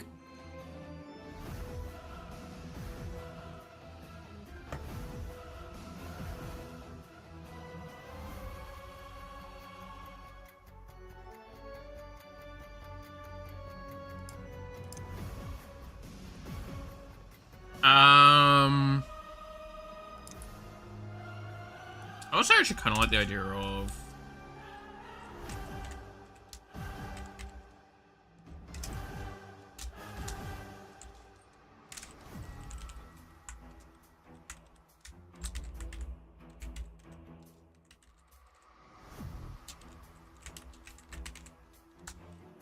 I think I might take the Planeswalker away from Bao, because Bao doesn't really have a multiversal sort of thing going on. Okay, so here's a little fun reminder. Do you guys know what a Planeswalker actually is in Magic the Gathering? If your answer is no, that's fine. The lore for it's really weird.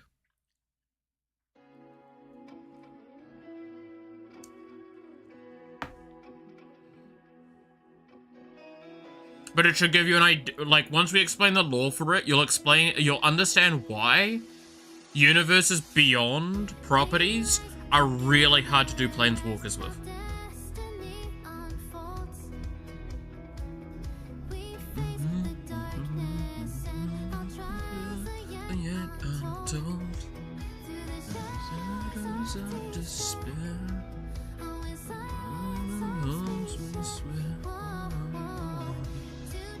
Anyway, so Planeswalkers are individuals with what's called a spark.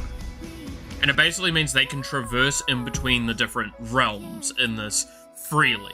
Or, well, more freely. Now, this does not mean multi-dimensional travel is impossible for non-planeswalkers, but it's because of being a planeswalker that they can do it so easily by comparison. The spark can be taken away as well, it can be given, yada yada yada. The point is that they're normally extremely prominent individuals that are insanely beyond in power, right? There's a reason why you often see them reprinted. It's because they can't really add new planeswalkers very easily because the lore is really rough around them. Now, what does that mean? To meet the conditions, a planeswalker needs to be an individual that can traverse multidimensional things. However, being able to traverse them is not what actually guarantees it. What guarantees it is ease of doing it all. So let's actually look up the lore fully so I know I'm not talking to my ass.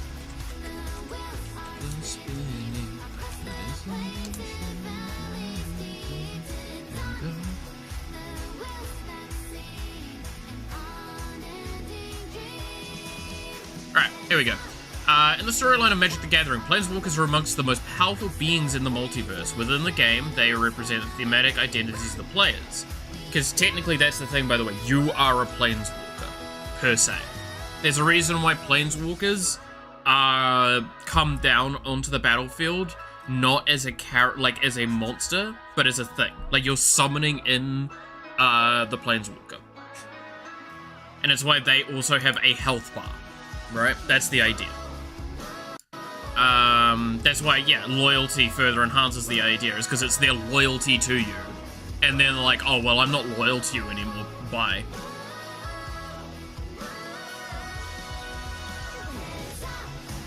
As part of the lore of the game, each player is meant to be a planeswalker, which has been part of the lore and the marketing since the Alpha rulebook. This hasn't changed despite the radical changes of planeswalkers that have occurred through the series. The lore behind the planeswalker type means has changed, blah blah blah. Somewhere between calling in a favor, which reflects loyalty, and some form of time manipulation to justify the deceased characters and multiple selves, right? In terms of the rules engine, blah blah blah.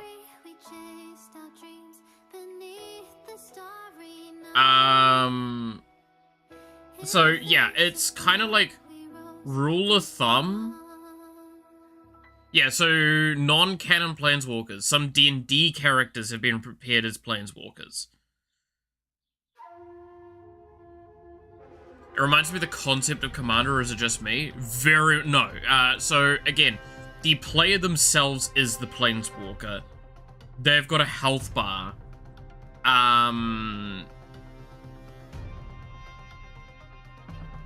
And that's kind of the main thing, right? So yeah, here we go is the big thing, right? So it has appeared in Planeswalkers in the basically the D&D stuff. That does not mean the characters have a Planeswalker spark. According to Wizards, they wanted to make these characters as cool as they possibly could, and Planeswalkers were a regular part of Magic sets. Planeswalker card types, for opinion, would be a great fit. Further non-canon Planeswalkers can be found in sets like Universes Beyond, series later. It is said that they were planning to do Planeswalkers,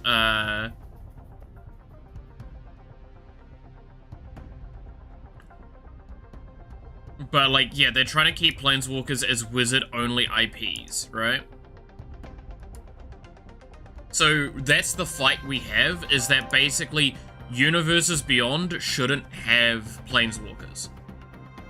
Unless they're, like, a reprint of a card with the art styling. So, again, the Miku cards are a great example of that. The Electric Entourage is an embodiment of that, where it's like, no, these are still, like, Liliana of the Veil, it just happens to be Luca here. So we probably can't do Planeswalkers at all with any of these. So I'm gonna rescind wanting to do them. We can do melds, though, but we can't do Planeswalkers. By their own rules of identity.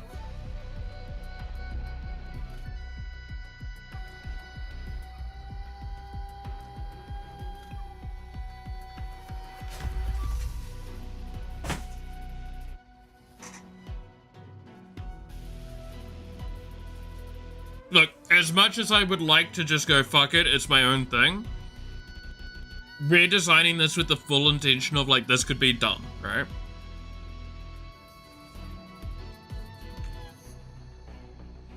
The fact that even in their, like, report there, it says that they consider doing the D&D ones a mistake,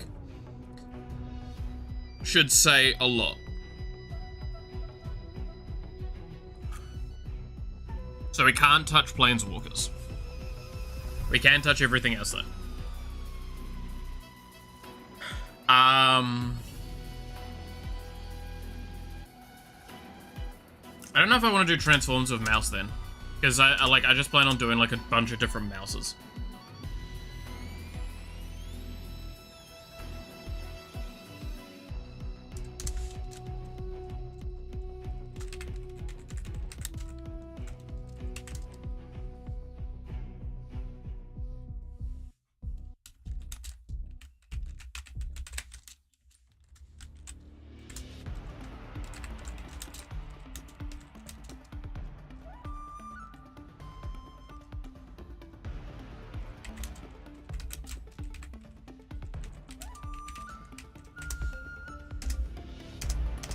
Cool. There we go. The download did finish ages ago, by the way, so let's set that up.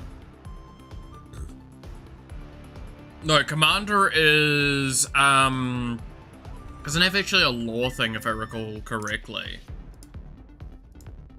But like the general gist of Commander is it's literally just a legendary figure, helming a fight.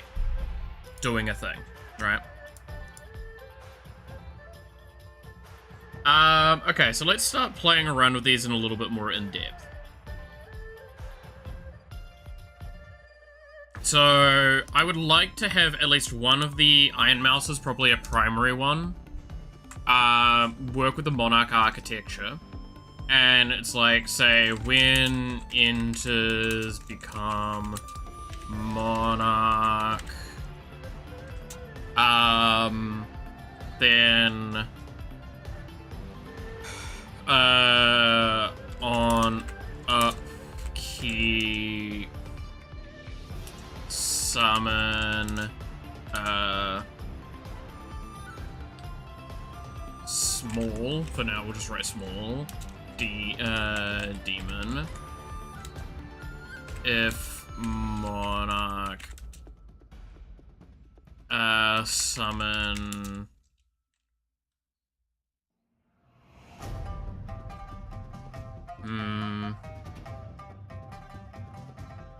actually no, wait. On upkeep, return creature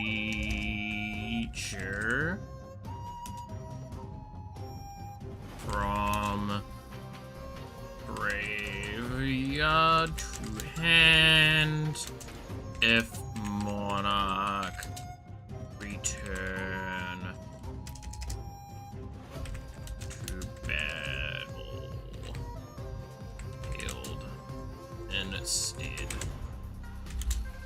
This is an effect that already pre-exists in Magic the Gathering, pretty much exactly this.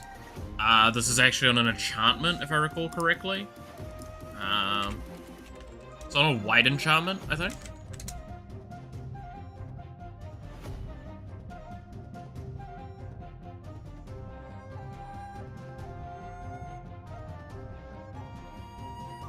We're looking for... I think it's on one of the courts.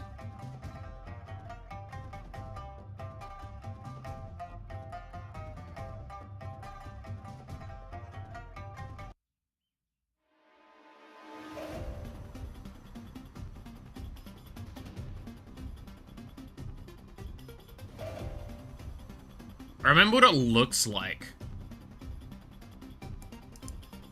But I know that, like, it's an alt art as well. There, this one. Court of Unveil. This here is exactly what I'm looking at. So at the beginning of your upkeep, return target permanent card with mana value 3 or less from your graveyard to your hand. If you're the Monarch, return that permanent to the battlefield instead. So we've basically just taken the mana value cost off the top of it, right? but we've put it on a commander creature, and we've put it as a creature requiring as well.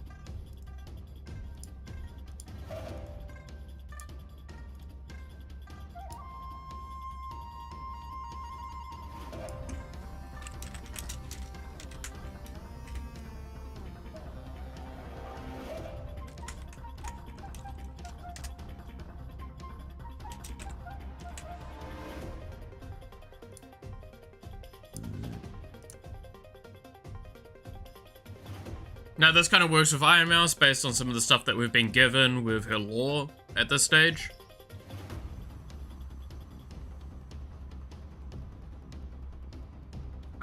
And it kind of gives us a direction with some stuff. We could probably do a little bit more, and we could make the Monarch one, like, either one of the mouses, or we have it as, like, the main mouse, because we'll probably have Iron Mouse that all of the Iron Mouses can be put into. But it probably is not going to be 5-color. I don't know.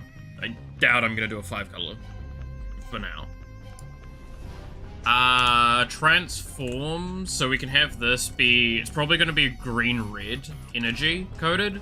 So it's going to be like, when this kills a creature, gain a counter when at so many counters transform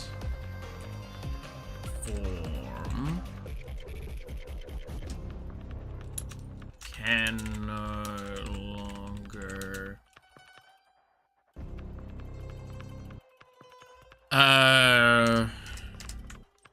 retains effect but gains trample and higher base stats. Probably that.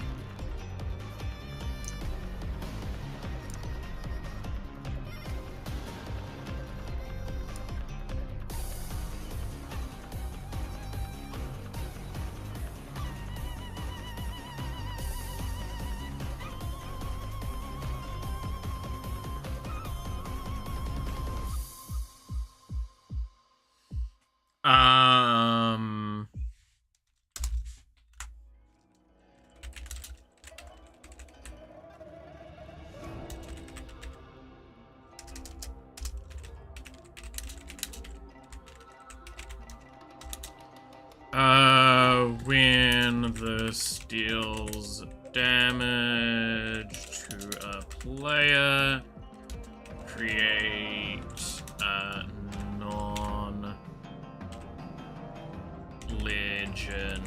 copy. If Monarch.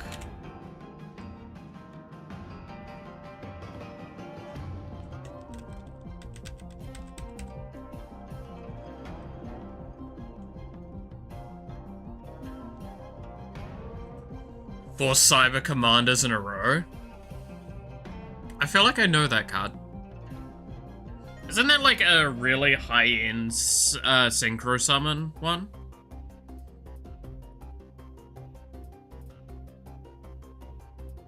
Or something? Like, I'm pretty sure that's a fusion, like a... I don't remember what it's called, the bonus something.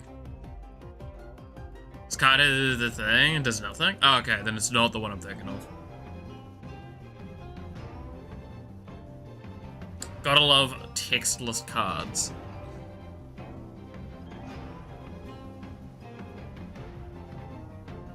It was Tristan's favorite in the show?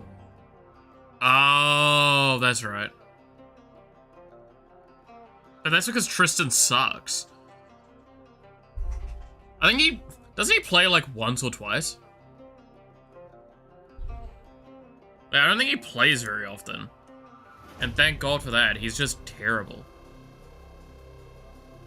Yeah! I have one of those somewhere, I'm pretty sure.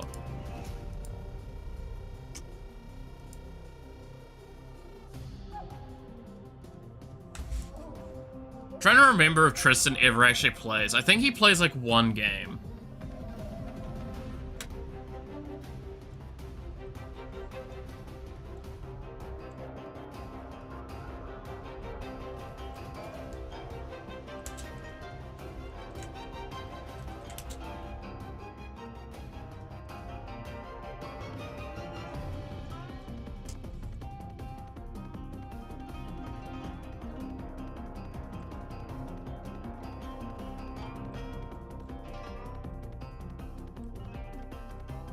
So what if we do that?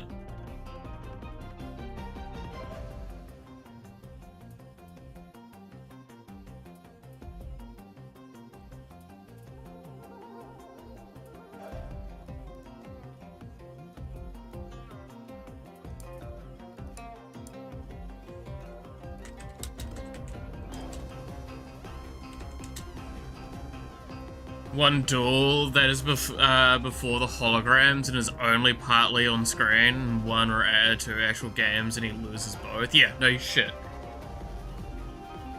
Fuck you, Tristan. You suck ass. Joey's arguably better than you, and that should say a lot. I mean, Taya's also garbage, if I recall correctly.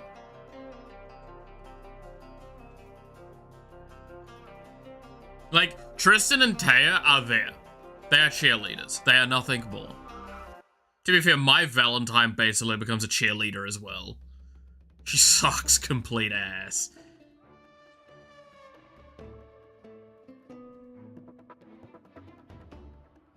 Which is funny as well, because she has, like, arguably one of the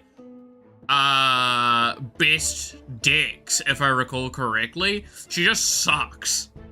He's, like, top 6. Yeah, in the show he is considered to be a good duelist, which again goes to show how terrible everyone is at that game.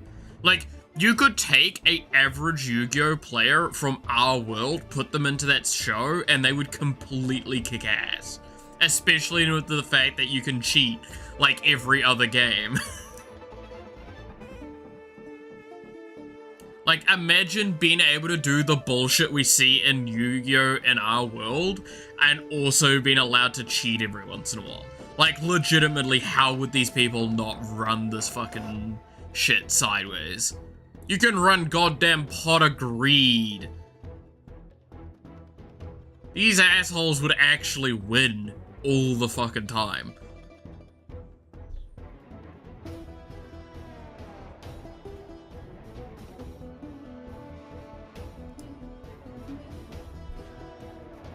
What is Pot of Greed? Pot of Greed allows me to draw 2 additional cards. God damn it. By the way, I want you fully to understand I did the full hand motion of like drawing the card out, flicking it around, and then drawing 2 cards from my wrist. I am full Chuny energy, I'll have you fucking know.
This sounds actually fun. Imported readers banned, but a card that has a novel and description written down is legal. I know, right?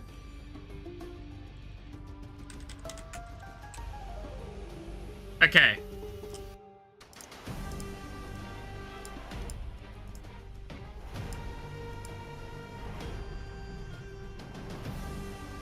What if we had... So we've got two Armalies that I've got here, right? One's very, like, specifically heavily about attacking, and one's a little bit more passive, right? What if we do this, right? So the first one is like, when it enters, become Monarch. When this deals damage to a player, if you're the Monarch, create a copy, or a non-legendary copy of this that has, if you lose the Monarch, exile this.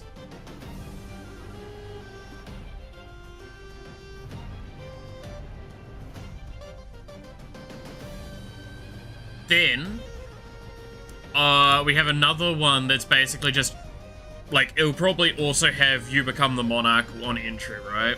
Or something.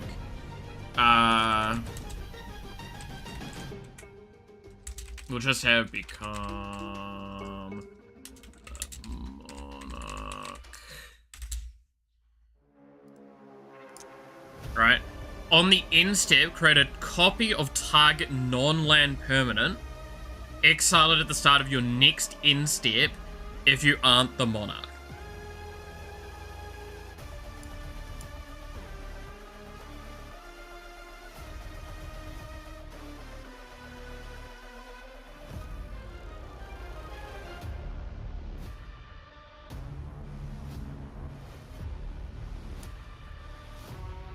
So you need to, like, pillow fort with armor, is basically what I'm telling you.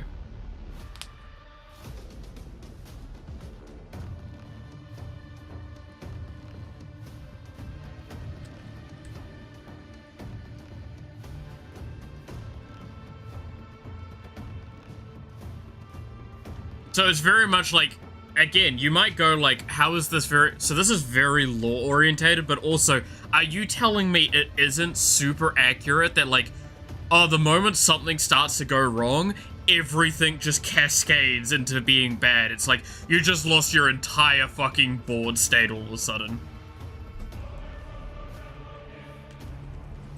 I could actually have it that, instead of this, is the phrasing...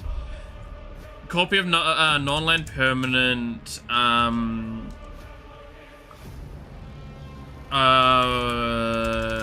that has,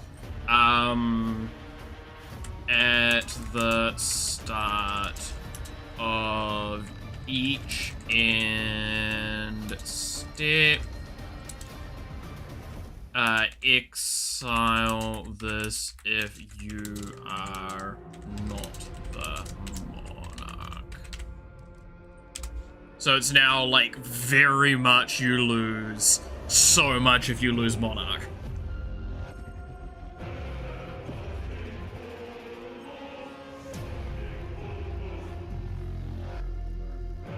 Ooh. No, I want to do something slightly different with this one. When it deals damage to a player,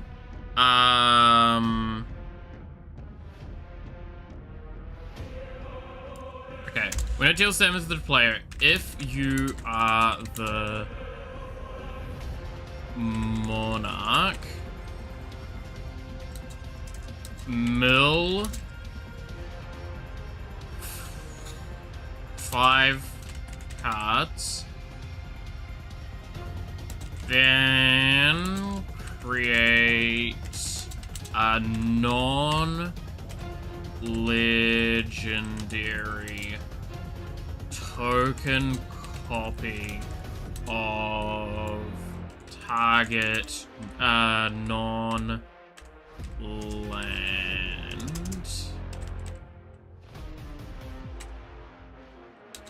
permanent. Milled this way.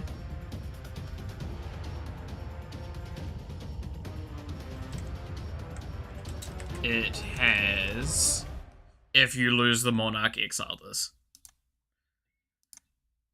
So she's self-mill.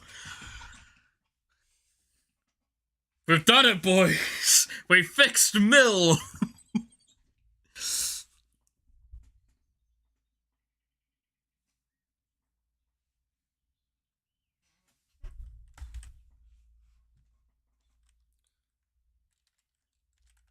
Actually, we should redo this so it's you...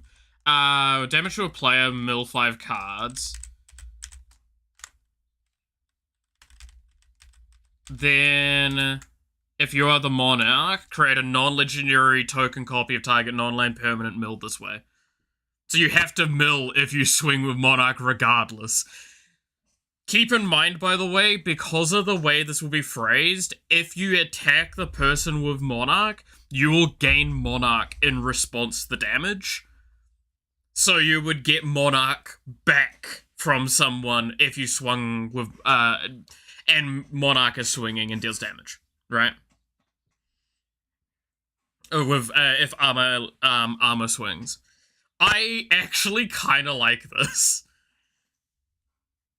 This actually fits really well.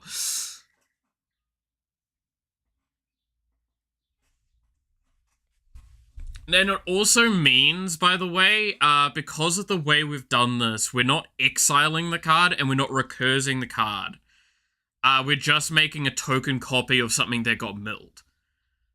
There is an argument to be made I should be exiling it. There is a very valid argument that I should be exiling it.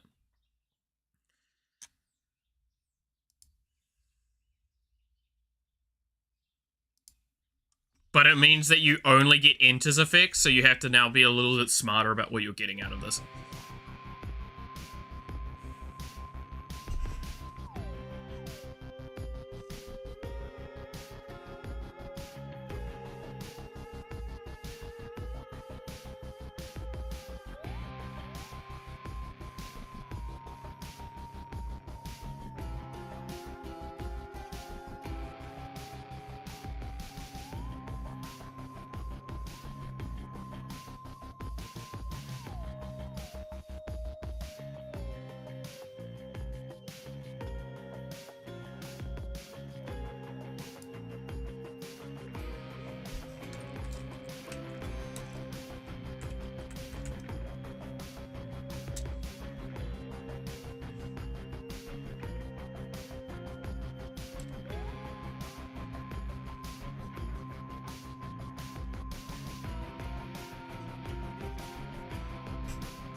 Probably want to have Kuro be Rakdos. What do I want to do for Rakdos?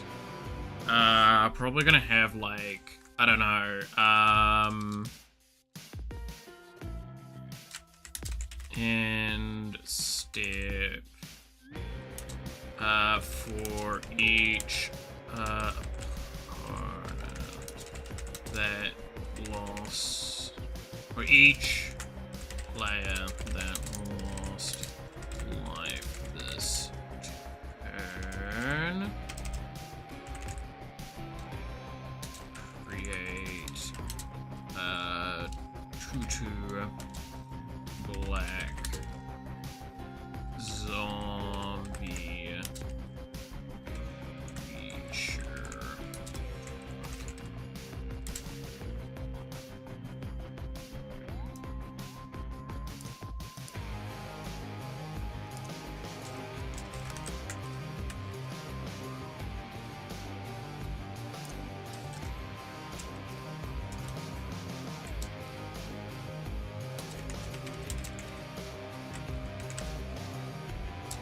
On each end step, if we do that, this becomes insane.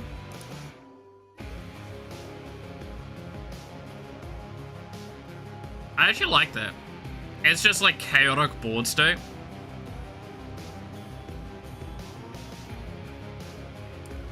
For each player that lost a life this turn, they create a 2/2 black zombie creature token. Then you create that many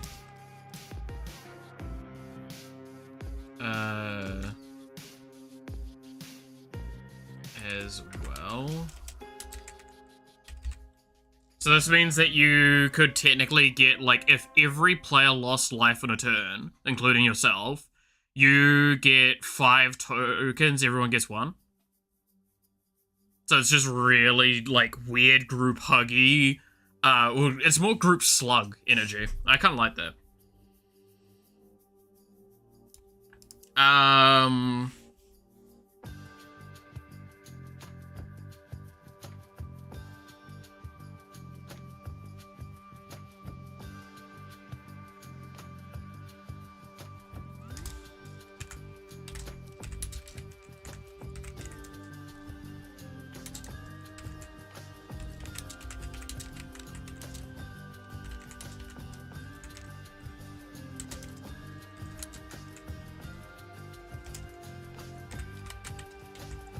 Right, non-creature spells you have, you cast have affinity, yeah, non-creature spells you cast have affinity for artifacts. Just on a commander is already really obscene.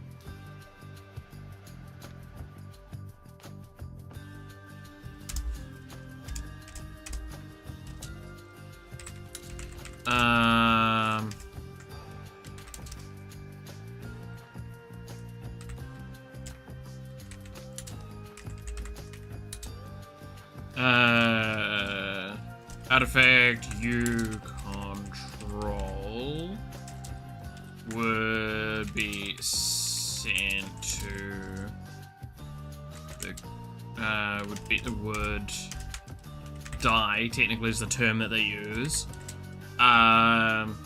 Instead exile it, then return to the battle. A non-token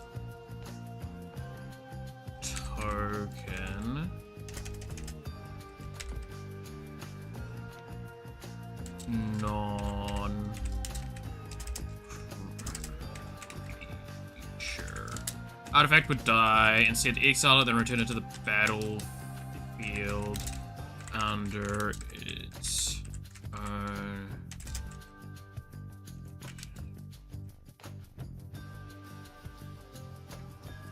control at the beginning of the next step.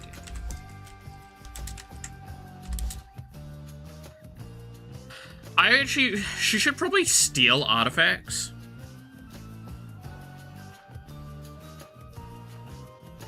I actually like the idea of her stealing artifacts.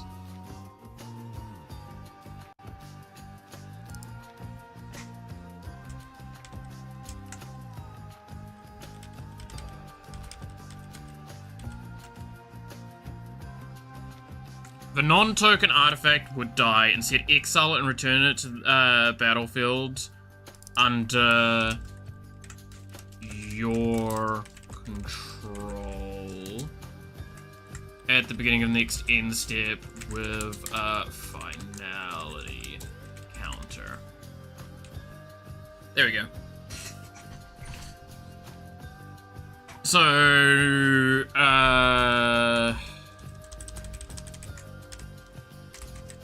non-creature spells you cast have affinity for artifacts. The non-token artifact would die. Instead, exile it, then return it to the battlefield under your control at the beginning of the next end step with a finality counter.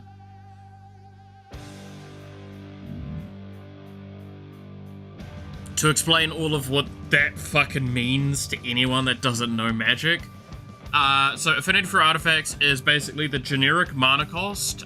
So if we go here, you see how like there's the 2 or the 3 or whatever at the top of the cards, not the color pips, but the number.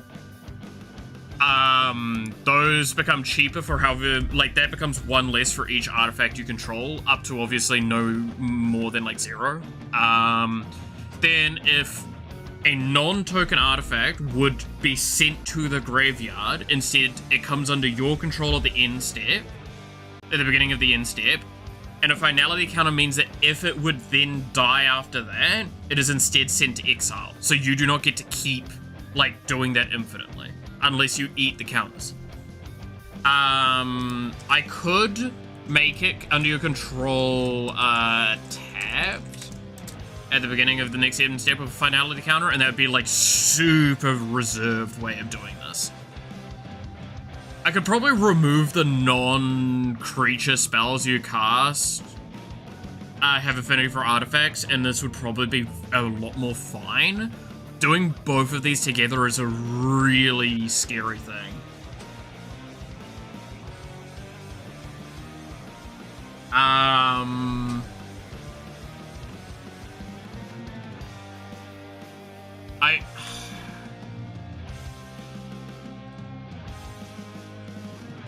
No, you know what I'm gonna do? I'm gonna take away the affinity for artifacts from this, right?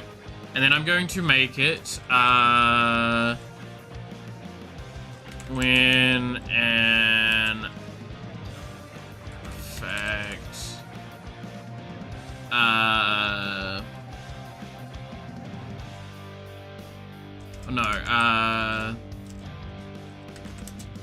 as creatures, power and tough.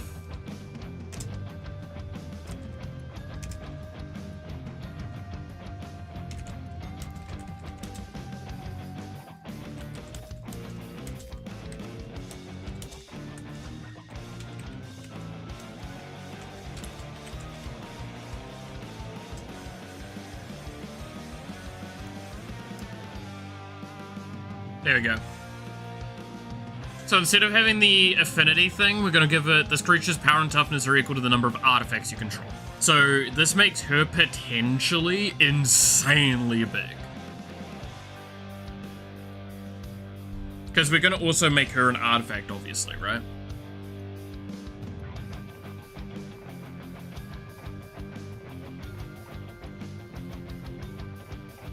I think that makes more sense than the affinity for artifacts. Though the affinity for artifacts could be made as a joke of how many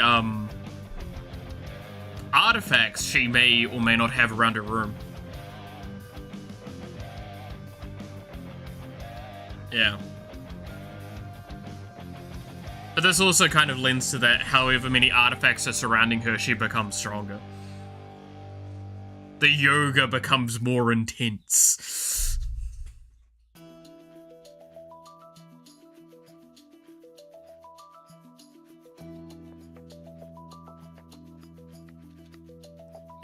Artifacts. Exactly, Sweep. Exactly. I'm glad you understand.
Gain.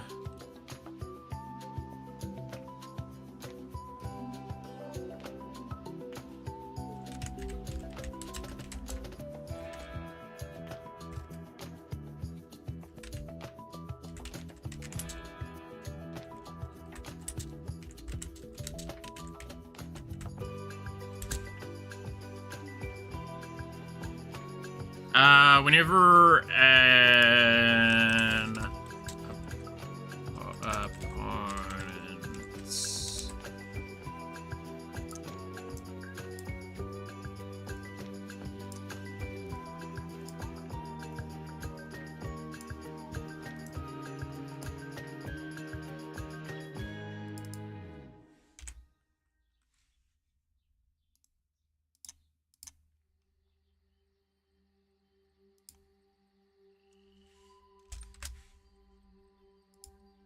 there we go.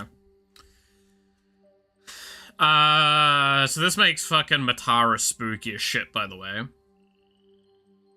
So this is, whenever an opponent's creature dies, exile it instead and gain 1 life and put a 1/1 counter on this creature.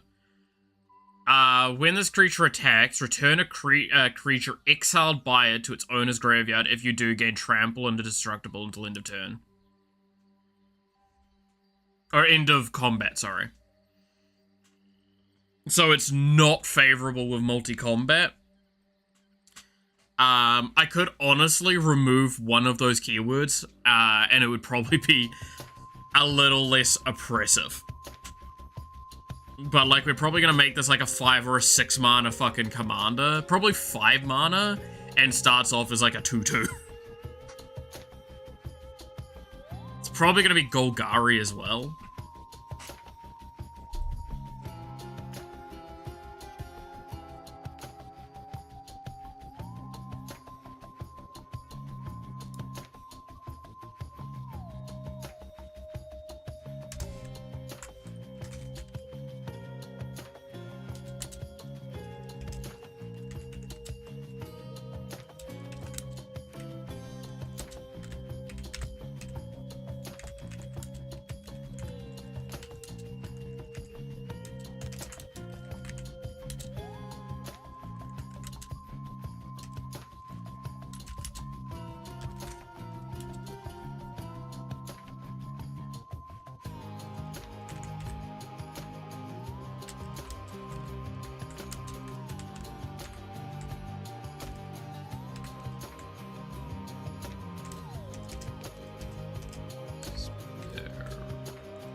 There we go. A nice little simple thing with Nimi. Whenever one or more non-token creatures die, create a 1/1 green and white spirit token flying. This can only trigger once each turn. I think that's actually a really good card, by the way. Overall. Probably not the best commander unless the cost is really low. But, like, that's a surprisingly valuable card.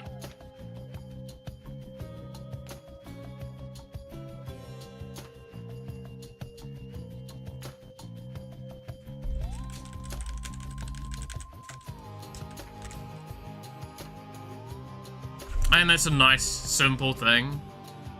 The fact that they get flying as well is nice. The fact that they're 2 colors is also quite nice. If I removed the once per turn clause, I would have to probably restrict this another way. I mean, I'm already restricting this. No, you know what I should do? Whenever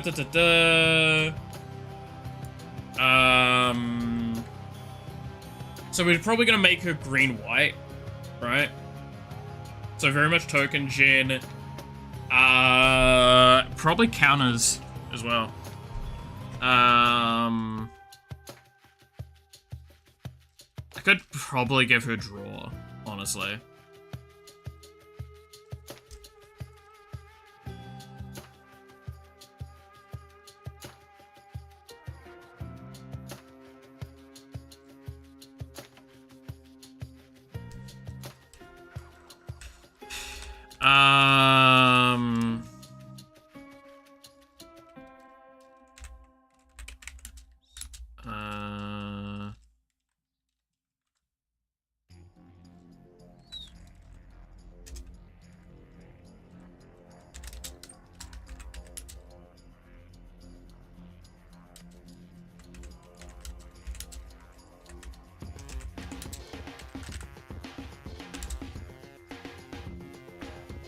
There we go. That makes it really strong. So, whenever one or more non-token creatures die, create a 1/1 green spirit, green and white spirit token with flying. It's gonna only trigger once each turn. Sacrifice a spirit, gain a green or a white mana.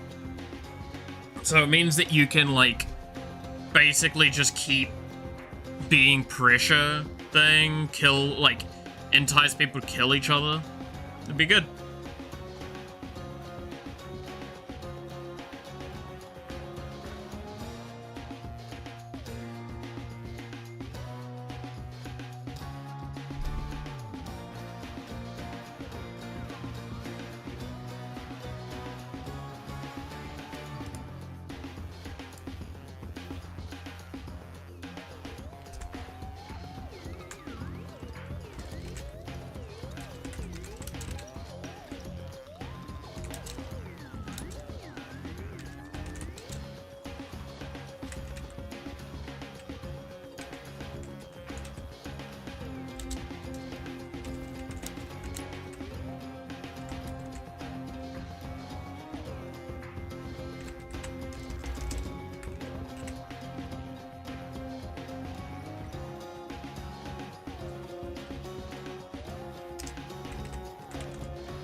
Okay, this...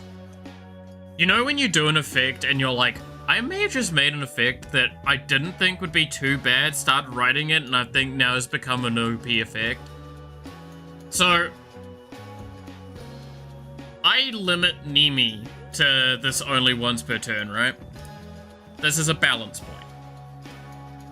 Because otherwise you could just, like, keep plucking off one creature at a time, and that would be insane. And even with the non-token creatures restriction, that's pretty restrictive, but it's still probably quite effective. So sea creatures is kind of like a broad term in Magic. I'm pretty sure if I put in sea creatures here. Yeah, so sea creatures is a broad term in here. Sea creature is a little bit of misleading thing. This spell here encapsulates what I mean by this. So this dude here says, whenever you cast a kraken, a leviathan, an octopus, or a serpent, that is what's basically bracketed as sea creatures, quotation marks, right? Crabs also come under that sometimes. But like, that's normally because it's like, this is a leviathan, this is a kraken, this is an octopus, serpent. Merfolk also kind of come under it, right? But it's Kraken, Leviathan, Octopus, and Serpent are the main sea creature ones. So I've put Shy Lily as, like, sea creature orientated. Do you think I may have gone over the shot with this? If anyone understands what I'm doing. Whenever this creature or another sea creature enters the battlefield, untap one land you control and draw one card.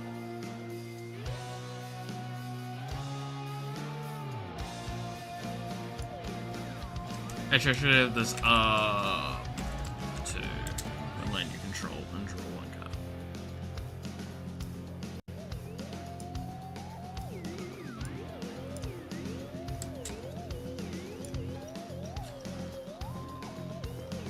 This is what happens when I make up an ability for my monsters in D&D.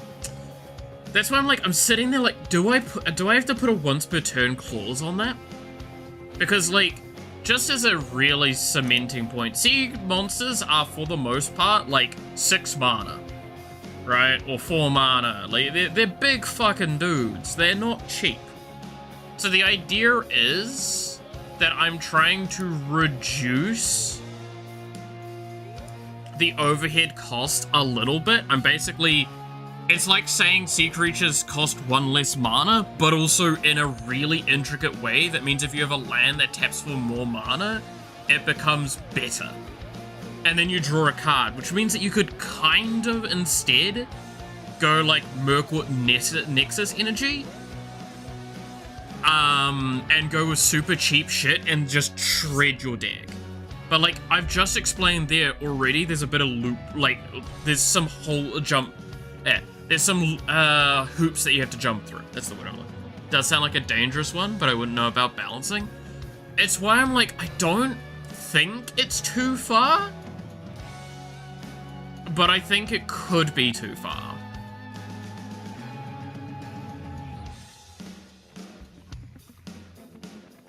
I mean, to be fair, this dude here basically just says, hey, Lamau, do you want to hit Cascade for the first fucking thing you cast? Or, like, whenever you cast... Yeah, so whenever you cast a Kraken, Leviathan, Octopus, or Serpent spell from your hand, look up to X cards in the top of your library. X is that mana value, the mana value. You may cast spells with mana value less than X from among them without paying their mana costs. Yeah, no, I feel like if you've got to have a card like that, I'm already fine with going like, oh no, it enters, you get to draw, like, untap a land and draw a card.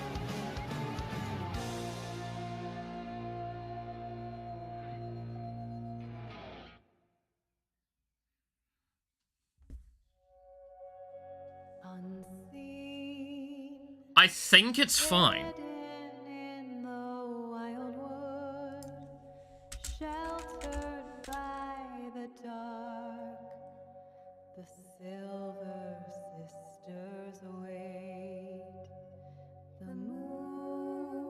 Like, there's some really spooky abilities and effects. I'm probably going to keep Shy Lily on the cheap side as well. So it does kind of make her a ramp thing for sea creatures.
There we go. I think that would be a fun one for Joel. This is kind of like that Arabella thing I was talking about, or yeah. The one I was talking about earlier, but slightly different. It's when this attacks, deal X damage up to one target and gain X life, where X is the number of artifacts you control. It's kind of a nice potent effect. It means I can just nuke something down, or I can nuke a player.